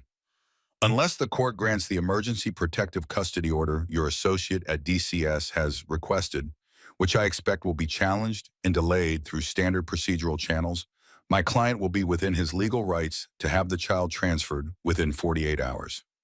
The silence that followed was absolute. Dale Fenton stood behind his lawyer and looked at Wade with an expression that contained no anger, no desperation, no fear. Just the quiet confidence of a man who had spent 12 years learning every loophole and pressure point in a system designed to protect children and had turned that knowledge into a weapon. Wade felt something cold settle into his chest. Not fear, recognition. He was looking at the same kind of enemy he had faced in Afghanistan. Not the loud ones who charged at you screaming, the quiet ones, the patient ones, the ones who planted devices in the road and waited for you to drive over them. Boone stepped forward. He towered over Purcell by a full head. The attorney did not flinch, but his eyes flickered. Bledsoe County, Boone said. That is 3 hours from here, 3 hours from the school she attends, 3 hours from every person she has ever known. You want to uproot a child who just escaped an abusive home and ship her to the other end of the state so your client can start this whole game over with nobody watching. That is your plan. Purcell's expression did not change. My client's plan is to exercise his legal rights under the state foster care statutes. What you characterize as a game, Mr. Kessler, the courts will characterize as due process. Dale spoke for the first time. His voice was calm and measured and utterly controlled. Where is she, he said. I want to see her. She does not want to see you, Wade said. That is not her decision to make. She is 12 years old. She is my ward. And until a court says otherwise, I have every legal right to contact with her. You do not have the right to put cigarettes out on her arm, Timber said from behind Wade. You do not have the right to leave fingerprint bruises on her wrists and fist marks on her ribs. And you sure as hell do not have the right to whatever you did to her mother 12 years ago. Something flickered in Dale's eyes. Just for a moment, a crack in the mask. It was gone, almost instantly replaced by that thin, patient smile, but every man in the room saw it. And every man in the room understood what it meant. Dale Fenton was afraid, not of the bikers, not of the fists and the leather and the muscle. He was afraid of a 12-year-old girl in a dead woman's notebook and the truth that had been buried under his house for over a decade. We are done here, Purcell said, gathering his documents. You will be served with the motion by tomorrow morning. I suggest you retain counsel. They walked toward the door. Dale paused at the threshold and turned back. He looked around the clubhouse one more time. At the pool table, at the jukebox, at the photographs on the wall of men on motorcycles, men who had found brotherhood in the roar of engines and the stretch of open road. His eyes lingered on a corkboard near the kitchen where Marin's homework assignments had been pinned in, next to ride schedules and takeout menus. A small drawing of a V-twin engine in careful pencil lines. A spelling test with a score of 98 written in red ink. Dale stared at those papers for a long moment. Then he turned and walked out without a word. Boom. The silver sedan pulled out of the parking lot and turned south toward the county courthouse. The clubhouse was quiet for a long time after the engine faded. Then Marin's voice came from the doorway to the garage. She had been standing there the entire time, just out of sight, listening to every word. Rooster stood behind her with his hand on her shoulder. He is going to move me, she said. That is what he does. He moves to a new county and starts over, and nobody ever finds me again. Wade turned to face her. His scar caught the light. Not this time, he said. He wants to bury this like he buried everything else, Marin said, and her voice was steady, but her eyes were burning. Like he buried my mom. The room went still. Marin stepped fully into the main room. She was small and thin and wearing the same gray hoodie and the same battered sneakers, and she stood among men who were 3 times her size and twice her age, and she looked every single one of them in the eye. I am not going to Bledsoe County, she said. I am not going to another group home. I am not going to disappear. My mother disappeared and nobody looked for her for 12 years. That is not going to happen to me, because this time somebody is paying attention. Wade looked at this girl. This 12-year-old girl who had walked through his door, asking for work, and had ended up exposing a predator and unearthing a crime that an entire system had failed to see. He thought about every soldier he had ever served with, every Marine who had stood up in the face of impossible odds and refused to back down, and he realized that none of them had been braver than the child standing in front of him right now. He picked up his phone. He called every contact he had.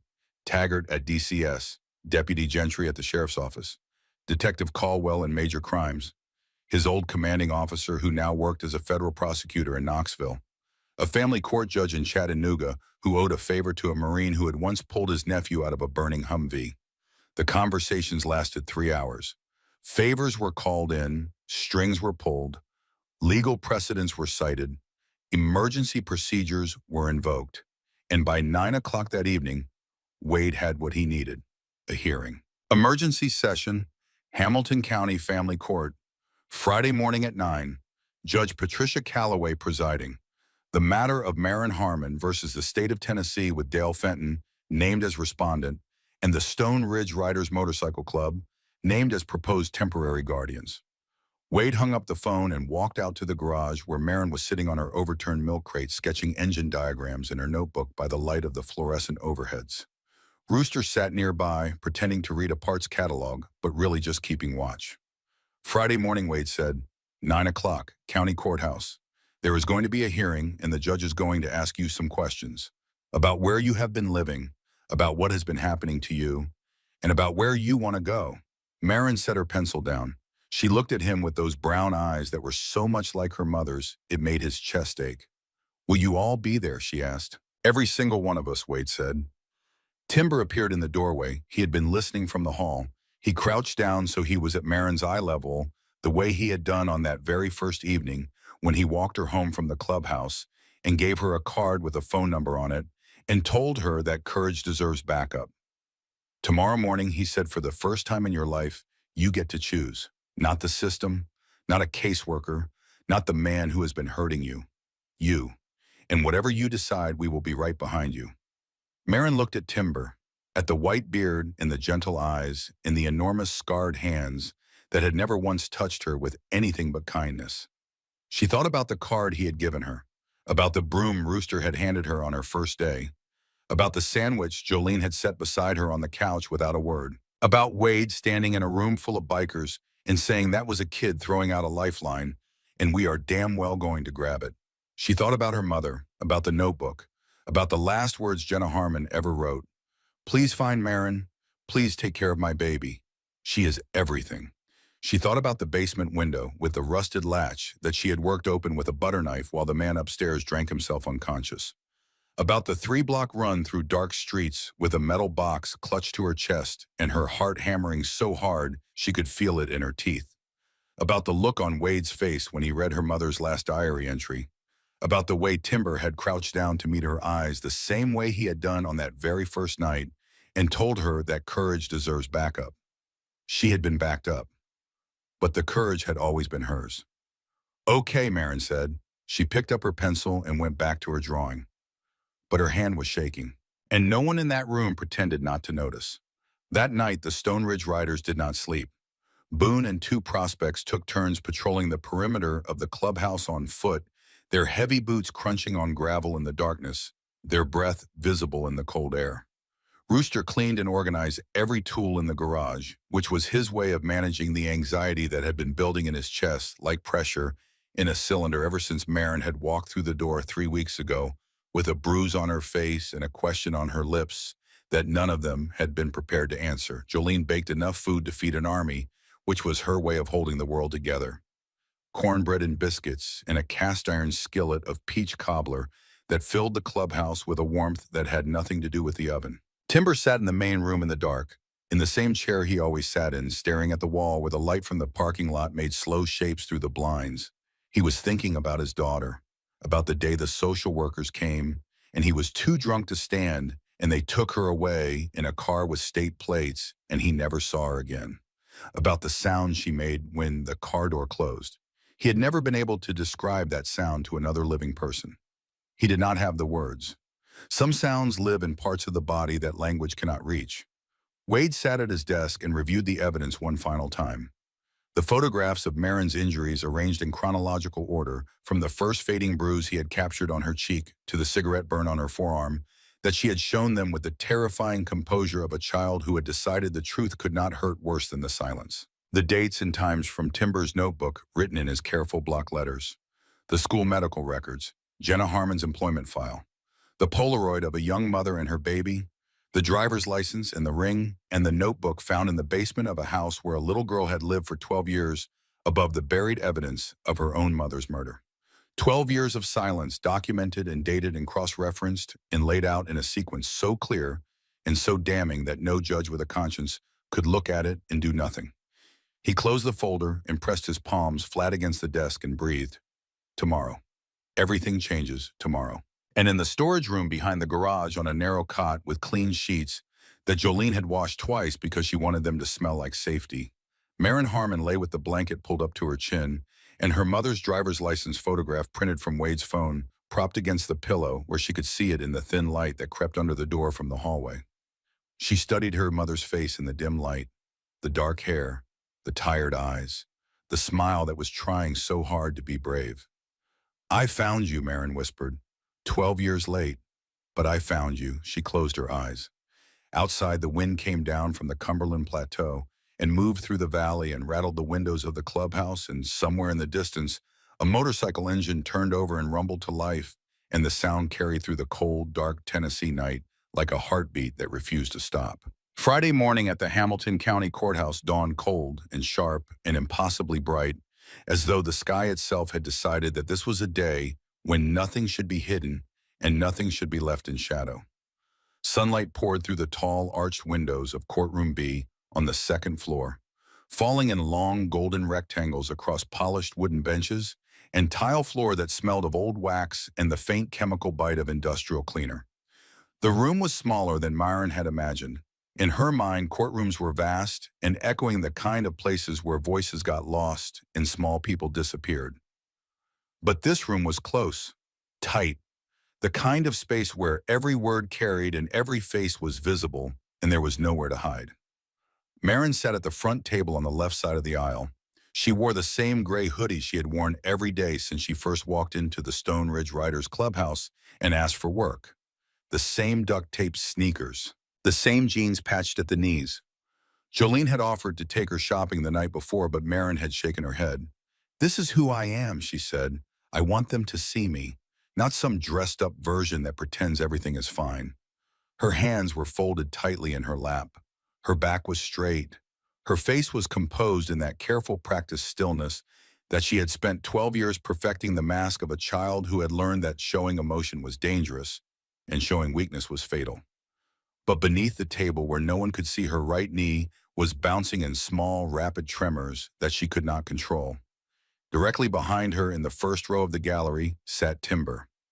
He had trimmed his white beard for the first time in months. He wore the only button-down shirt he owned, a navy blue Oxford that Jolene had pressed for him that morning, tucked into clean dark jeans, and over it, his leather vest with the Stone Ridge Riders patches that he had worn every day for 23 years. His massive frame filled the bench like a wall. His scarred hands were folded in his lap, and his gentle eyes were fixed on the back of Marin's head with an expression that contained so many things it was impossible to separate them. Fear, hope, the ghost of a daughter he had lost, the fierce protective love of a man who had been given a second chance he knew he did not deserve and was determined not to waste it. Wade stood beside him, arms crossed, scar visible in the hard fluorescent light that supplemented the morning sun. He wore a clean black shirt and his vest, and he stood the way he always stood, balanced and watchful, a man trained to assess threats before they materialize. His eyes moved continuously across the room, cataloging exits, measuring distances, reading faces. Behind them, the gallery filled. Rooster in a flannel shirt with his ponytail tucked into his collar. Boone Kessler, his red beard freshly combed, enormous arms resting on the bench back in front of him. Jolene in a dark dress and her reading glasses, a folder of documents in her lap. And behind them, filling the last 3 rows, sat 8 more members of the Stone Ridge Riders Motorcycle Club. They had come from across 3 counties. Men who had heard about the girl in the bruises and the blue house on Maple Street and had driven through the cold morning darkness to be here. They sat quiet and respectful in their leather vests and their road-worn boots, and they did not speak and they did not fidget, and the collective weight of their presence filled the courtroom like an anchor dropped into deep water. Across the aisle, Dale Fenton sat with his court-appointed attorney. The lawyer Purcell had withdrawn from the case 2 days earlier when the criminal investigation into Jenna Harmon's disappearance became public knowledge, and continuing to represent Dale became a liability his practice could not afford. Dale's new attorney was a younger man who kept adjusting his tie and shuffling papers with the nervous energy of someone who had realized too late what he had agreed to defend. Dale himself was clean-shaven and dressed in the same pressed khakis and collared shirt he had worn to the clubhouse. His hands were still. His face was blank.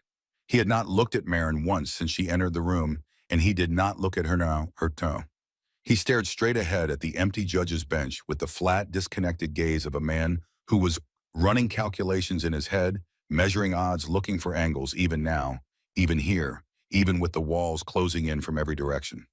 The bailiff called the room to order. Judge Patricia Calloway entered from the chamber door behind the bench.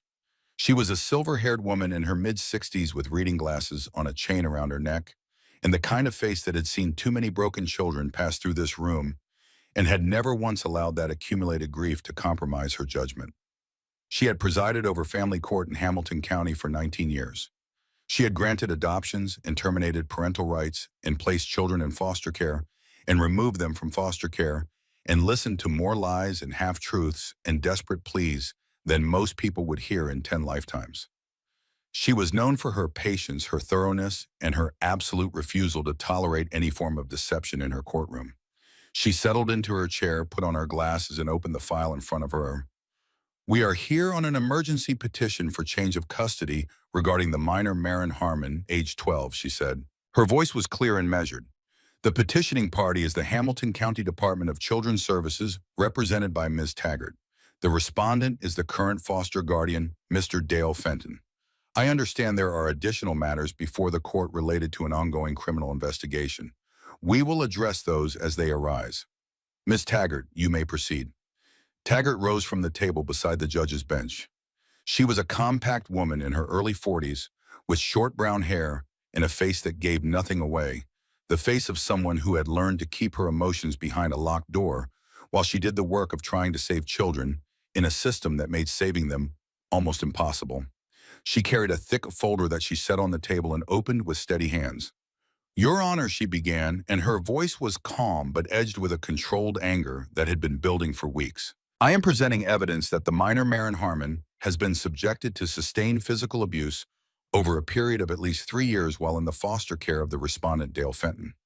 She laid the first photograph on the table and slid it toward the judge. It was the image Wade had captured on his phone of the bruise on Marin's cheek, the first one, the one she had been wearing the day she walked into the clubhouse and asked for work. More photographs followed. The split lip, the fingerprint bruises on her wrist, the row of marks along her rib cage, and the cigarette burn. The round, red, unmistakable imprint of a cigarette pressed into the skin of a 12-year-old girl's forearm and held there long enough to scar. Taggart presented each photograph with the date and time it was taken. She presented the corresponding entries from Timber's notebook, written in his careful block letters, documenting every injury he had observed over the course of Marin's employment at the clubhouse. She presented the school medical records, 7 visits to the nurse's office in 3 years, sprains and bruises, and a suspected hairline fracture of the left wrist that had never been x-rayed because Dale had refused to authorize medical treatment beyond basic first aid. She presented statements from 3 teachers who had observed signs of abuse and had filed internal reports that went nowhere because the system for escalating those reports required caseworker follow-up that never came. She presented the DCS file on Marin Harmon and pointed to the last entry from a caseworker. It was dated 26 months ago, a single paragraph noting that the home appeared adequate and the child appeared healthy. No follow-up had been scheduled. No follow-up had occurred. Then Taggart laid a different file on the table. "Your Honor," she said, and her voice dropped half a register. "I would now like to present evidence related to the circumstances under which Mr. Fenton obtained custody of Marin Harmon 12 years ago." She told the story of Jenna Harmon, the 21-year-old single mother who worked double shifts at a diner to support her infant daughter. The woman who vanished in November of 2013 without a trace, leaving behind her final paycheck, her possessions, and her 4-month-old baby. The man who appeared at DCS 6 months later, claiming to be a family friend carrying that same baby, telling a story about abandonment that no one had bothered to verify. She presented Jolene Pruitt's employment records. The Polaroid photograph of Jenna holding Marin at 4 months old, the words on the back in faded blue ink. She presented the original missing persons report and noted for the record that it had been closed in 9 days with a single interview and no forensic investigation. And then she presented the notebook. "This diary was found by Marin herself," Taggart said. "The child located it in a hidden compartment in the basement of Mr. Fenton's residence, a basement the child states she was forbidden from entering for the entire duration of her placement. The final entry is dated November 8, 2013, 3 days before Jenna Harmon was last seen alive." She read the entry aloud, every word. The careful handwriting transcribed into careful speech, filling the courtroom with the voice of a dead woman who had tried to warn anyone that she was in danger and that her baby needed protecting. "Dale came by the diner again today, 3rd time this week. He keeps asking where I live.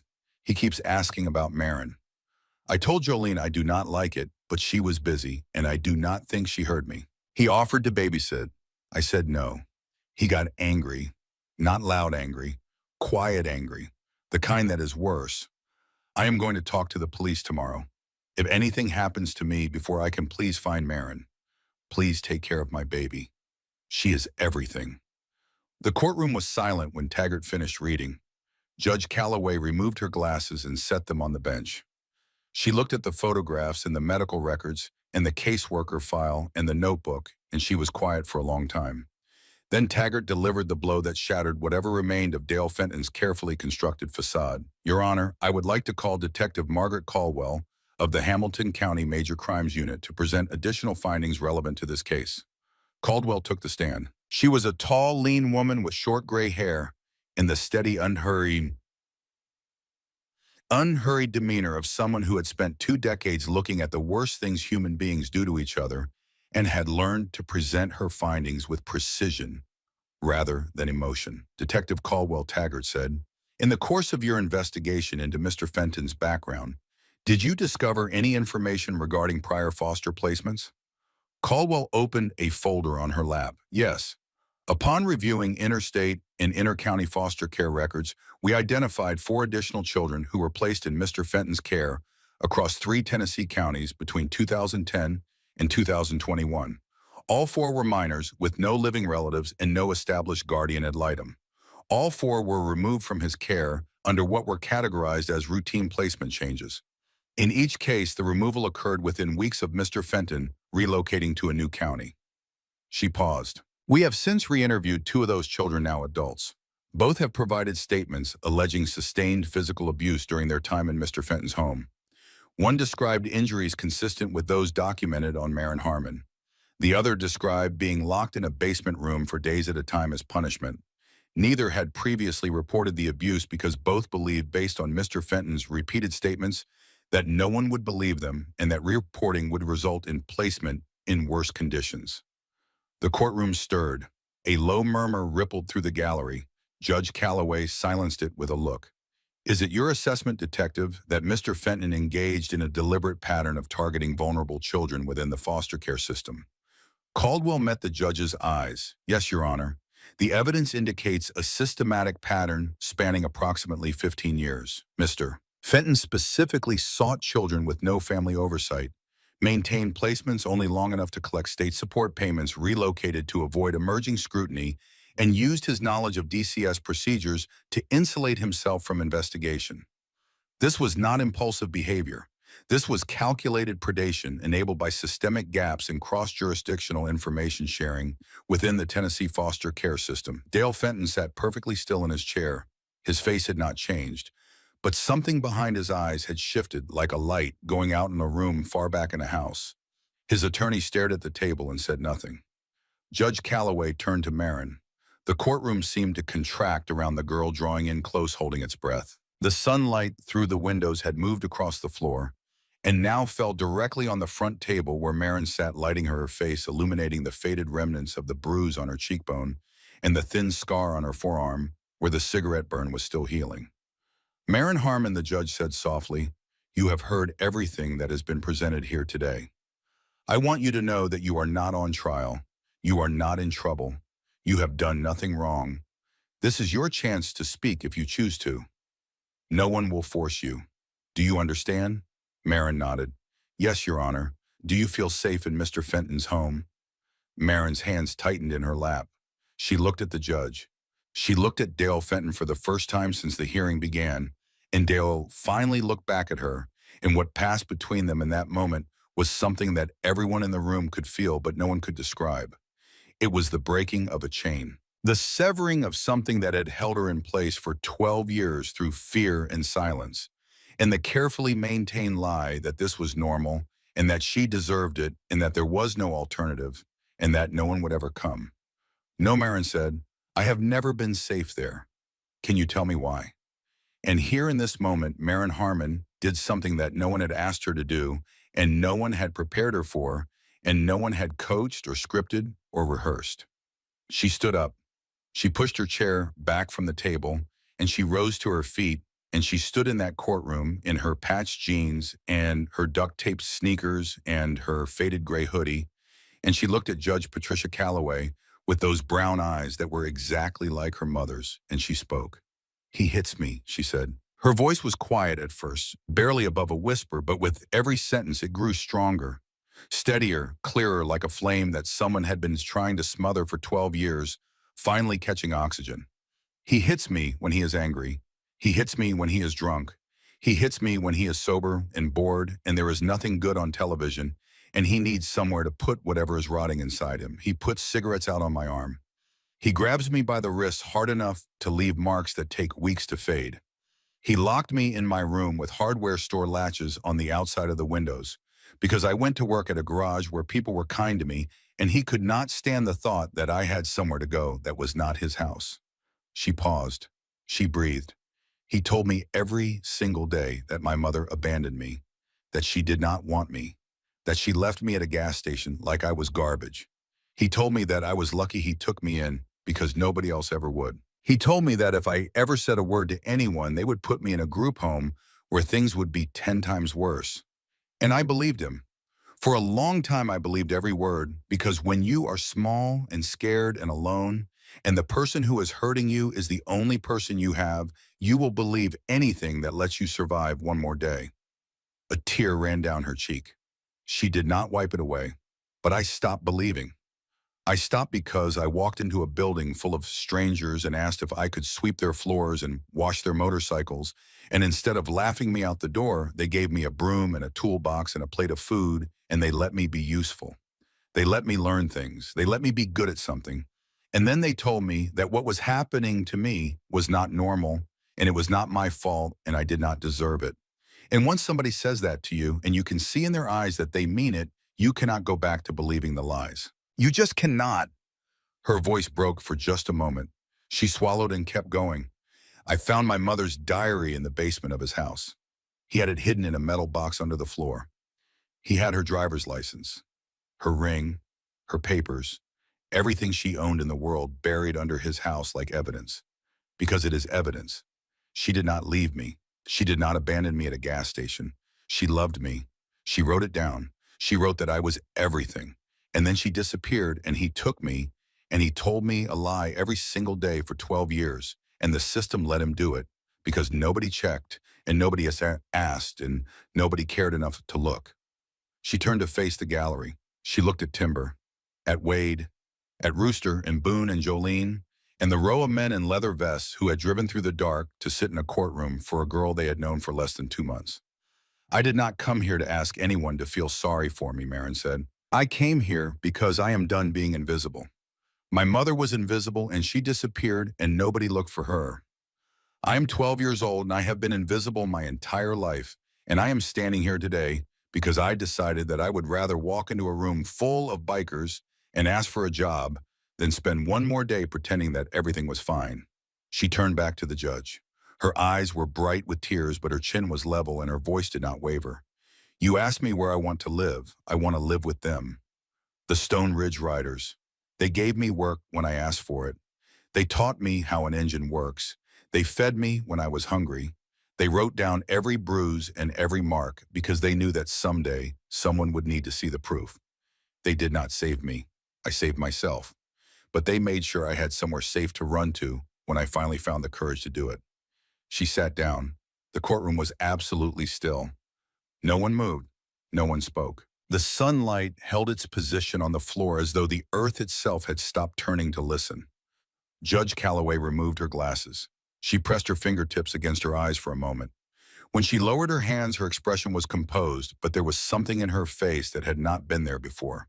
Something that looked like the weight of 19 years of family court finally finding its center of gravity in the words of a 12-year-old girl in a gray hoodie. She looked at Timber. Mr. Dwyer, she said, please step forward. Timber stood. His boots were heavy on the tile floor. He walked to the front of the courtroom and stood before the bench with his hands at his sides and his white beard trimmed and his leather vest bearing the patches of a life spent on the road and the scars of mistakes that had cost him everything, and the quiet, trembling hope that this time, this one time, he might be enough. You heard the child's wish, Judge Calloway said. Are you prepared to accept temporary emergency guardianship of Marin Harmon, pending full background verification, home study, and foster certification? Timber's voice cracked on the first word. He cleared his throat and started again. Yes, Your Honor. Whatever it takes, however long it takes, I will keep her safe. The judge studied him for a long moment. She saw the leather vest and the tattoos and the white beard and the scarred hands and the gentle eyes. She had presided over cases involving motorcycle clubs before, usually on the wrong side of the law. But she had also learned in 19 years of listening to people at their most desperate and their most honest that the outside of a person and the inside of a person are not always the same thing, and that the people the world judges most harshly are sometimes the ones with the most to give.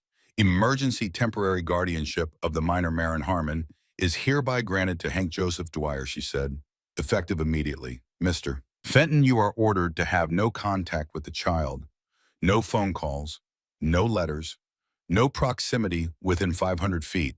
Bailiffs will escort you for processing on the existing charges.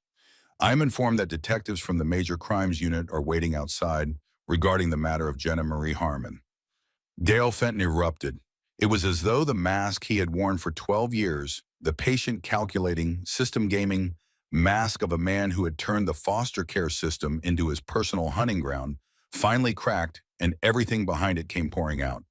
He lunged to his feet. He cursed. He shouted about constitutional rights and conspiracies and a motorcycle gang that had brainwashed his foster child. He pointed at Marin and called her a liar. He pointed at Wade and called him worse. His attorney grabbed his arm and Dale shoved him away so hard the younger man stumbled into the railing.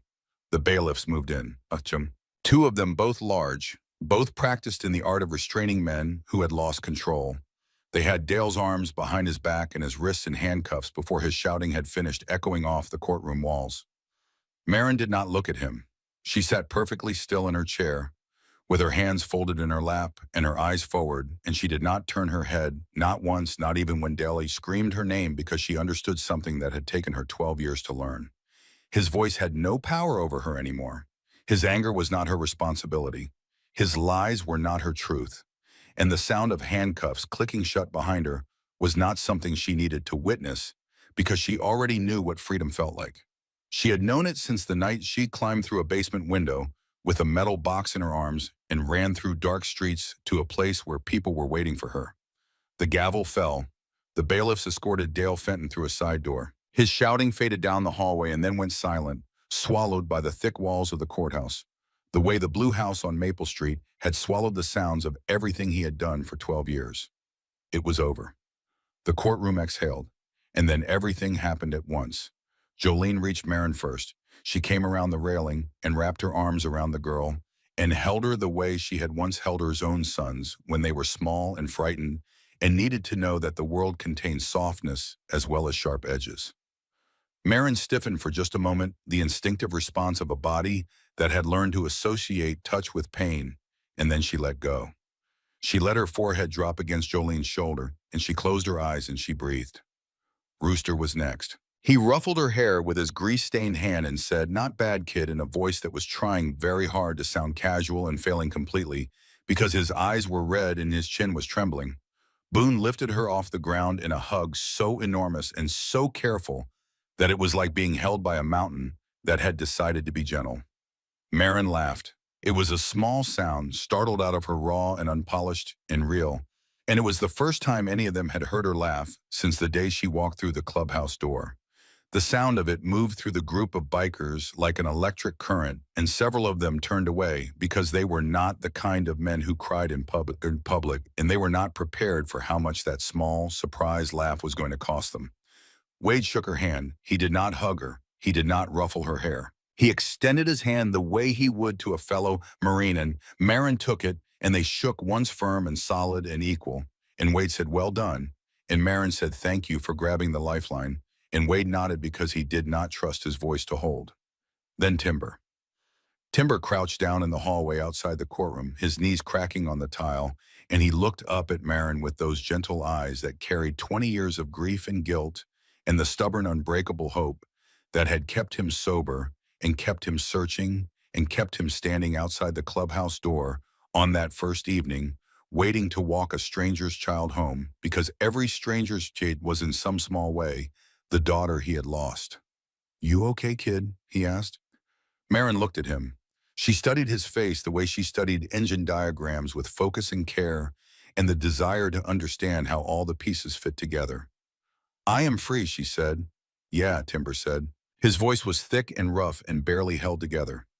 "You are free, and you are coming home with me." Marin reached out and took his hand. Her small fingers wrapped around two of his enormous ones, and she held on, and the grip was fierce and certain, and it said everything that words could not. The clubhouse transformed in 48 hours. They cleared out the old storage room off the back hallway, the one that had been collecting dust and spare parts and forgotten boxes for as long as anyone could remember. Wade and Rooster painted the walls a clean pale blue, the color of sky on a morning when everything feels possible. Boone built a sturdy loft bed from reclaimed lumber sanding, every edge smooth, so there was not a single splinter, and beneath it he constructed a desk with drawers and a reading lamp and enough space for homework and engine diagrams and whatever else a 12-year-old girl might need to begin building a life. Jolene brought new sheets with a subtle motorcycle pattern she had found at a shop 2 towns over. Pillows, a thick warm comforter in dark blue and gray. She hung curtains on the small window and placed a reading light on the nightstand and set a framed print of the Tennessee mountains on the wall because she said every child deserves to wake up and see something beautiful. Rooster contributed a small bookshelf he built from scrap wood and filled it with books on engine mechanics and motorcycle history, and a second-hand copy of a novel about a girl who runs away and finds a family in the most unlikely place. He did not say where he had found the novel. He did not need to. Someone donated a small television. Another member hung a pegboard on the wall near the desk and labeled the hooks with a label maker. Marin's tools, her wrenches, her screwdrivers, her wire brushes, her torque gauge. The tools Rooster had been teaching her to use arranged with the same precision she brought to everything she touched. And they installed a real door, solid wood with a lock on the inside, a deadbolt that could only be turned from within the room, so that for the first time in 12 years, Marin Harmon could close a door and know that it would stay closed until she decided to open it. By Sunday evening, the room was finished. Marin stood in the doorway with her backpack in her hand. The same backpack Jolene had given her weeks ago, the one from the Goodwill, the one she had carried food home in and hidden under her bed so Dale would not find it. It contained everything she owned in the world: a change of clothes, a toothbrush, her small notebook full of engine diagrams, and her mother's driver's license photograph printed from Wade's phone, creased from being folded and unfolded and studied in the dark.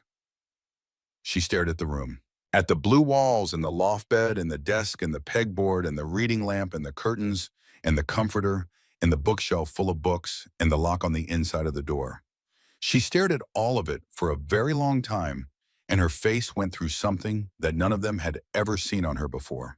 A slow, uncertain unraveling of the mask she had worn for so long it had become part of her skin. Layer by layer, the composure fell away, and what was underneath was not the tough, guarded, old beyond her years survivor who had walked into a biker clubhouse and asked for a job. What was underneath was a 12-year-old child who had never had a room of her own and had never slept in a bed that belonged to her and had never in her entire life stood in a space and known that it was hers and that no one was going to take it away. The entire club had gathered in the main room. They stood in a rough semicircle holding bottles and cans waiting. They had not planned the speech.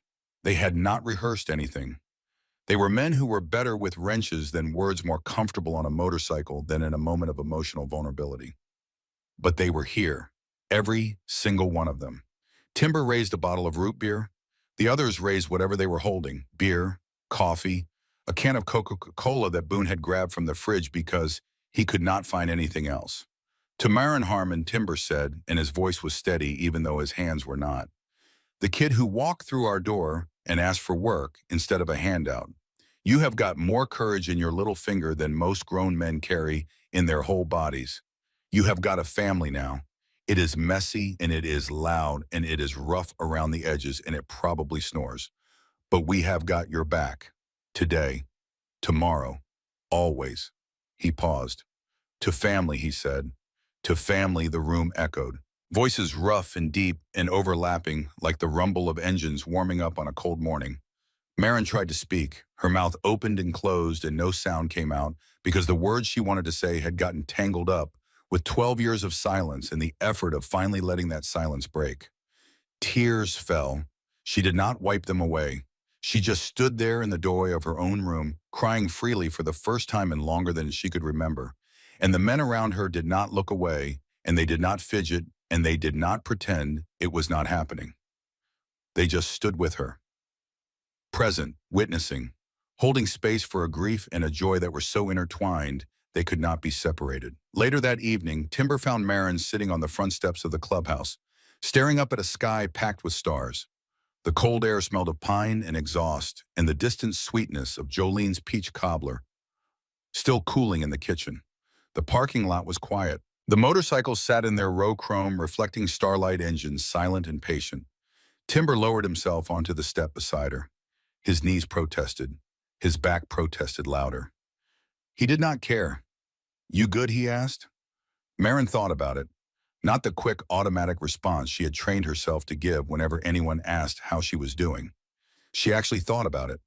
She sat with the question the way Rooster had taught her to sit with an engine problem, turning it over, examining it from every angle, being honest about what she found. "Yeah," she said, quietly, for the first time. "Yeah." She leaned her head against Timber's shoulder. A small gesture, a tiny shift of weight, but Timber felt it go through him like a current, like the vibration of an engine turning over for the first time after a long rebuild, and he understood that this was what trust felt like when it came from someone who had every reason in the world never to trust again. He put his arm around her bum, carefully, gently, the way you hold something precious that has been broken and is only just beginning to heal. Will we ever find out what happened to my mom? Marin asked. Timber was quiet for a moment. He thought about lying. He thought about softening the truth. He thought about saying something hopeful and vague that would protect her from whatever was coming. And then he remembered who he was talking to. This was a girl who had climbed through a basement window and found a dead woman's diary and carried it through dark streets to a room full of bikers and looked them in the eye and told them the truth. She did not need protection from the truth. She needed someone who respected her enough to give it to her straight. The police are working on it right now, he said. Your mom's diary mentioned a place, a cabin outside of town that Dale used to own. The detectives are following up on it. Whatever the truth is, Marin, you will not face it alone. I promise you that. Marin nodded slowly. She kept her head against his shoulder. Thank you for seeing me that day, she said. Timber's throat closed so tight he could barely breathe. He thought about the afternoon Marin had walked through the clubhouse door.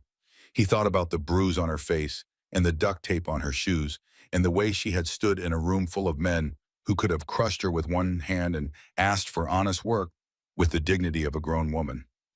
He thought about the card he had given her with the clubhouse phone number. He thought about his daughter wherever she was, and he sent a silent prayer into the darkness that someone somewhere had given her a card too. Thank you for being brave enough to walk through that door, he said. They sat together in the cold starlight for a long time without speaking. 2 days later, Wade's phone rang at 7 in the morning. It was Detective Caldwell. Her voice was flat and professional, the way it always was when she was about to deliver news that would change the shape of everything. We searched the cabin, she said, the one from Jenna Harmon's diary. Property records show Dale Fenton purchased it in 2011 and sold it in 2016. The current owners gave us consent for a full search. We brought in a forensic team with ground-penetrating radar. She paused. Wade heard her take a breath. We found remains, she said, buried beneath the concrete floor of a storage shed behind the main structure. The medical examiner has confirmed they are human, female. The skeletal analysis is consistent with a woman in her early 20s. We are running DNA comparison against Marin's sample now, but based on the location, the timeline, and the personal effects found with the remains, I am confident that we have found Jenna Harmon. Wade closed his eyes. She did not leave, Caldwell said. She never left. He killed her, and he buried her, and he took her baby, and he spent 12 years telling that baby her mother did not love her enough to stay. And the system let it happen because nobody asked the right questions. Wade sat in the office for a long time after the call ended. He thought about the Polaroid, the young woman with the tired eyes holding her daughter close, the handwriting on the back. Marin, 4 months. My heart. He thought about how to tell a 12-year-old girl that her mother had loved her more than anything in the world, and that the proof of that love had been buried under concrete for 12 years. He found Marin in the garage sitting on her milk crate drawing in her notebook. Rooster was nearby pretending to inventory spark plugs. Wade pulled a chair over and sat down. Marin looked at his face and she knew. She knew before he said a word because she had spent her entire life reading the faces of the people around her for danger and for truth, and the truth on Wade's face was unmistakable. They found her, Marin said. It was not a question. Yeah, Wade said. They found her. She did not leave me. No, she never left you. Not for 1 second. Not by choice, not ever. Marin set her pencil down on the notebook. She looked at the engine diagram she had been working on, the careful lines and labels, the precise rendering of something mechanical and logical and understandable, something that made sense in a world that so often did not. Then she looked at the photograph of her mother that she kept tucked into the front cover of the notebook. Jenna Harmon at 21 holding her baby, smiling, trying so hard to be brave. She loved me, Marin said. With everything she had, Wade said. And the last thing she ever wrote was asking someone to find you and take care of you. And then she did something she had never done before. She held the photograph in both hands and looked at her mother's face for a long time. And then she did something she had never done before. She pressed the photograph against her chest and held it there close to her heart the way Jenna had held her in the Polaroid 12 years ago. And she closed her eyes and let the tears come. Rooster set down his clipboard and walked over and put his hand on her shoulder. Wade sat beside her and said nothing because some moments do not need words.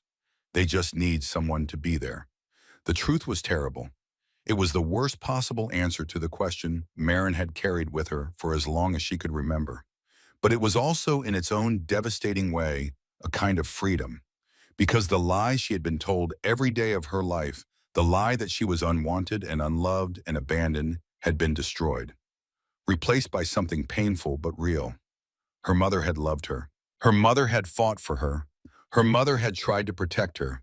And in the end, the last words Jenna Harmon ever wrote were not about her own fear or her own survival. They were about Marin. Please find Marin. Please take care of my baby. She is everything. That evening, Marin pinned the Polaroid photograph to the wall above her desk in her room. Beside it, she placed the printout of her mother's driver's license. And beside that, in her own careful handwriting on a small index card, she wrote a single line.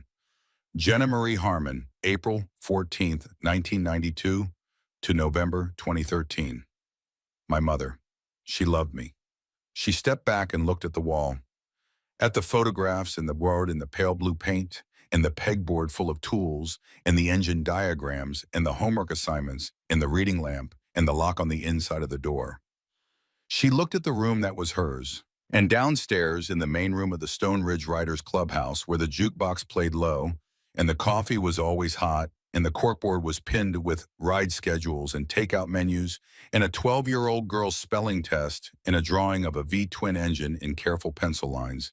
Timber sat in his chair and listened to the sound of footsteps moving in the room above him. Small footsteps, the footsteps of a child settling in. Opening drawers, closing drawers, the creak of a loft bed accepting a small weight for the first time, and then silence. The good kind, the kind that means someone is finally safe enough to sleep. He leaned back and closed his eyes and breathed. Outside, the Tennessee wind came down off the Cumberland Plateau and moved through the valley and stirred the flags on the clubhouse porch and rocked the motorcycles gently on their kickstands. Somewhere far down the road past the edge of town where the streetlights ended and the darkness began, a single engine turned over and rumbled to life, and the sound carried through the cold night air like a promise. Sometimes the family you choose is the strongest one you will ever have. Sometimes all a child needs is for someone to truly see them. And sometimes the people the world judges by their leather and their scars are the ones with the biggest hearts beating underneath. Remember that day a bruised girl walked into a biker clubhouse and asked, "Can I work here?" That was the day everything changed. Not just for Marin, but for every Stone Ridge rider who realized that the best thing they had ever done in their lives was not a ride they had taken, or a fight they had won, or a road they had conquered. It was answering a question from a 12-year-old girl in duct tape sneakers who had the courage to ask for what she needed and the strength to save herself.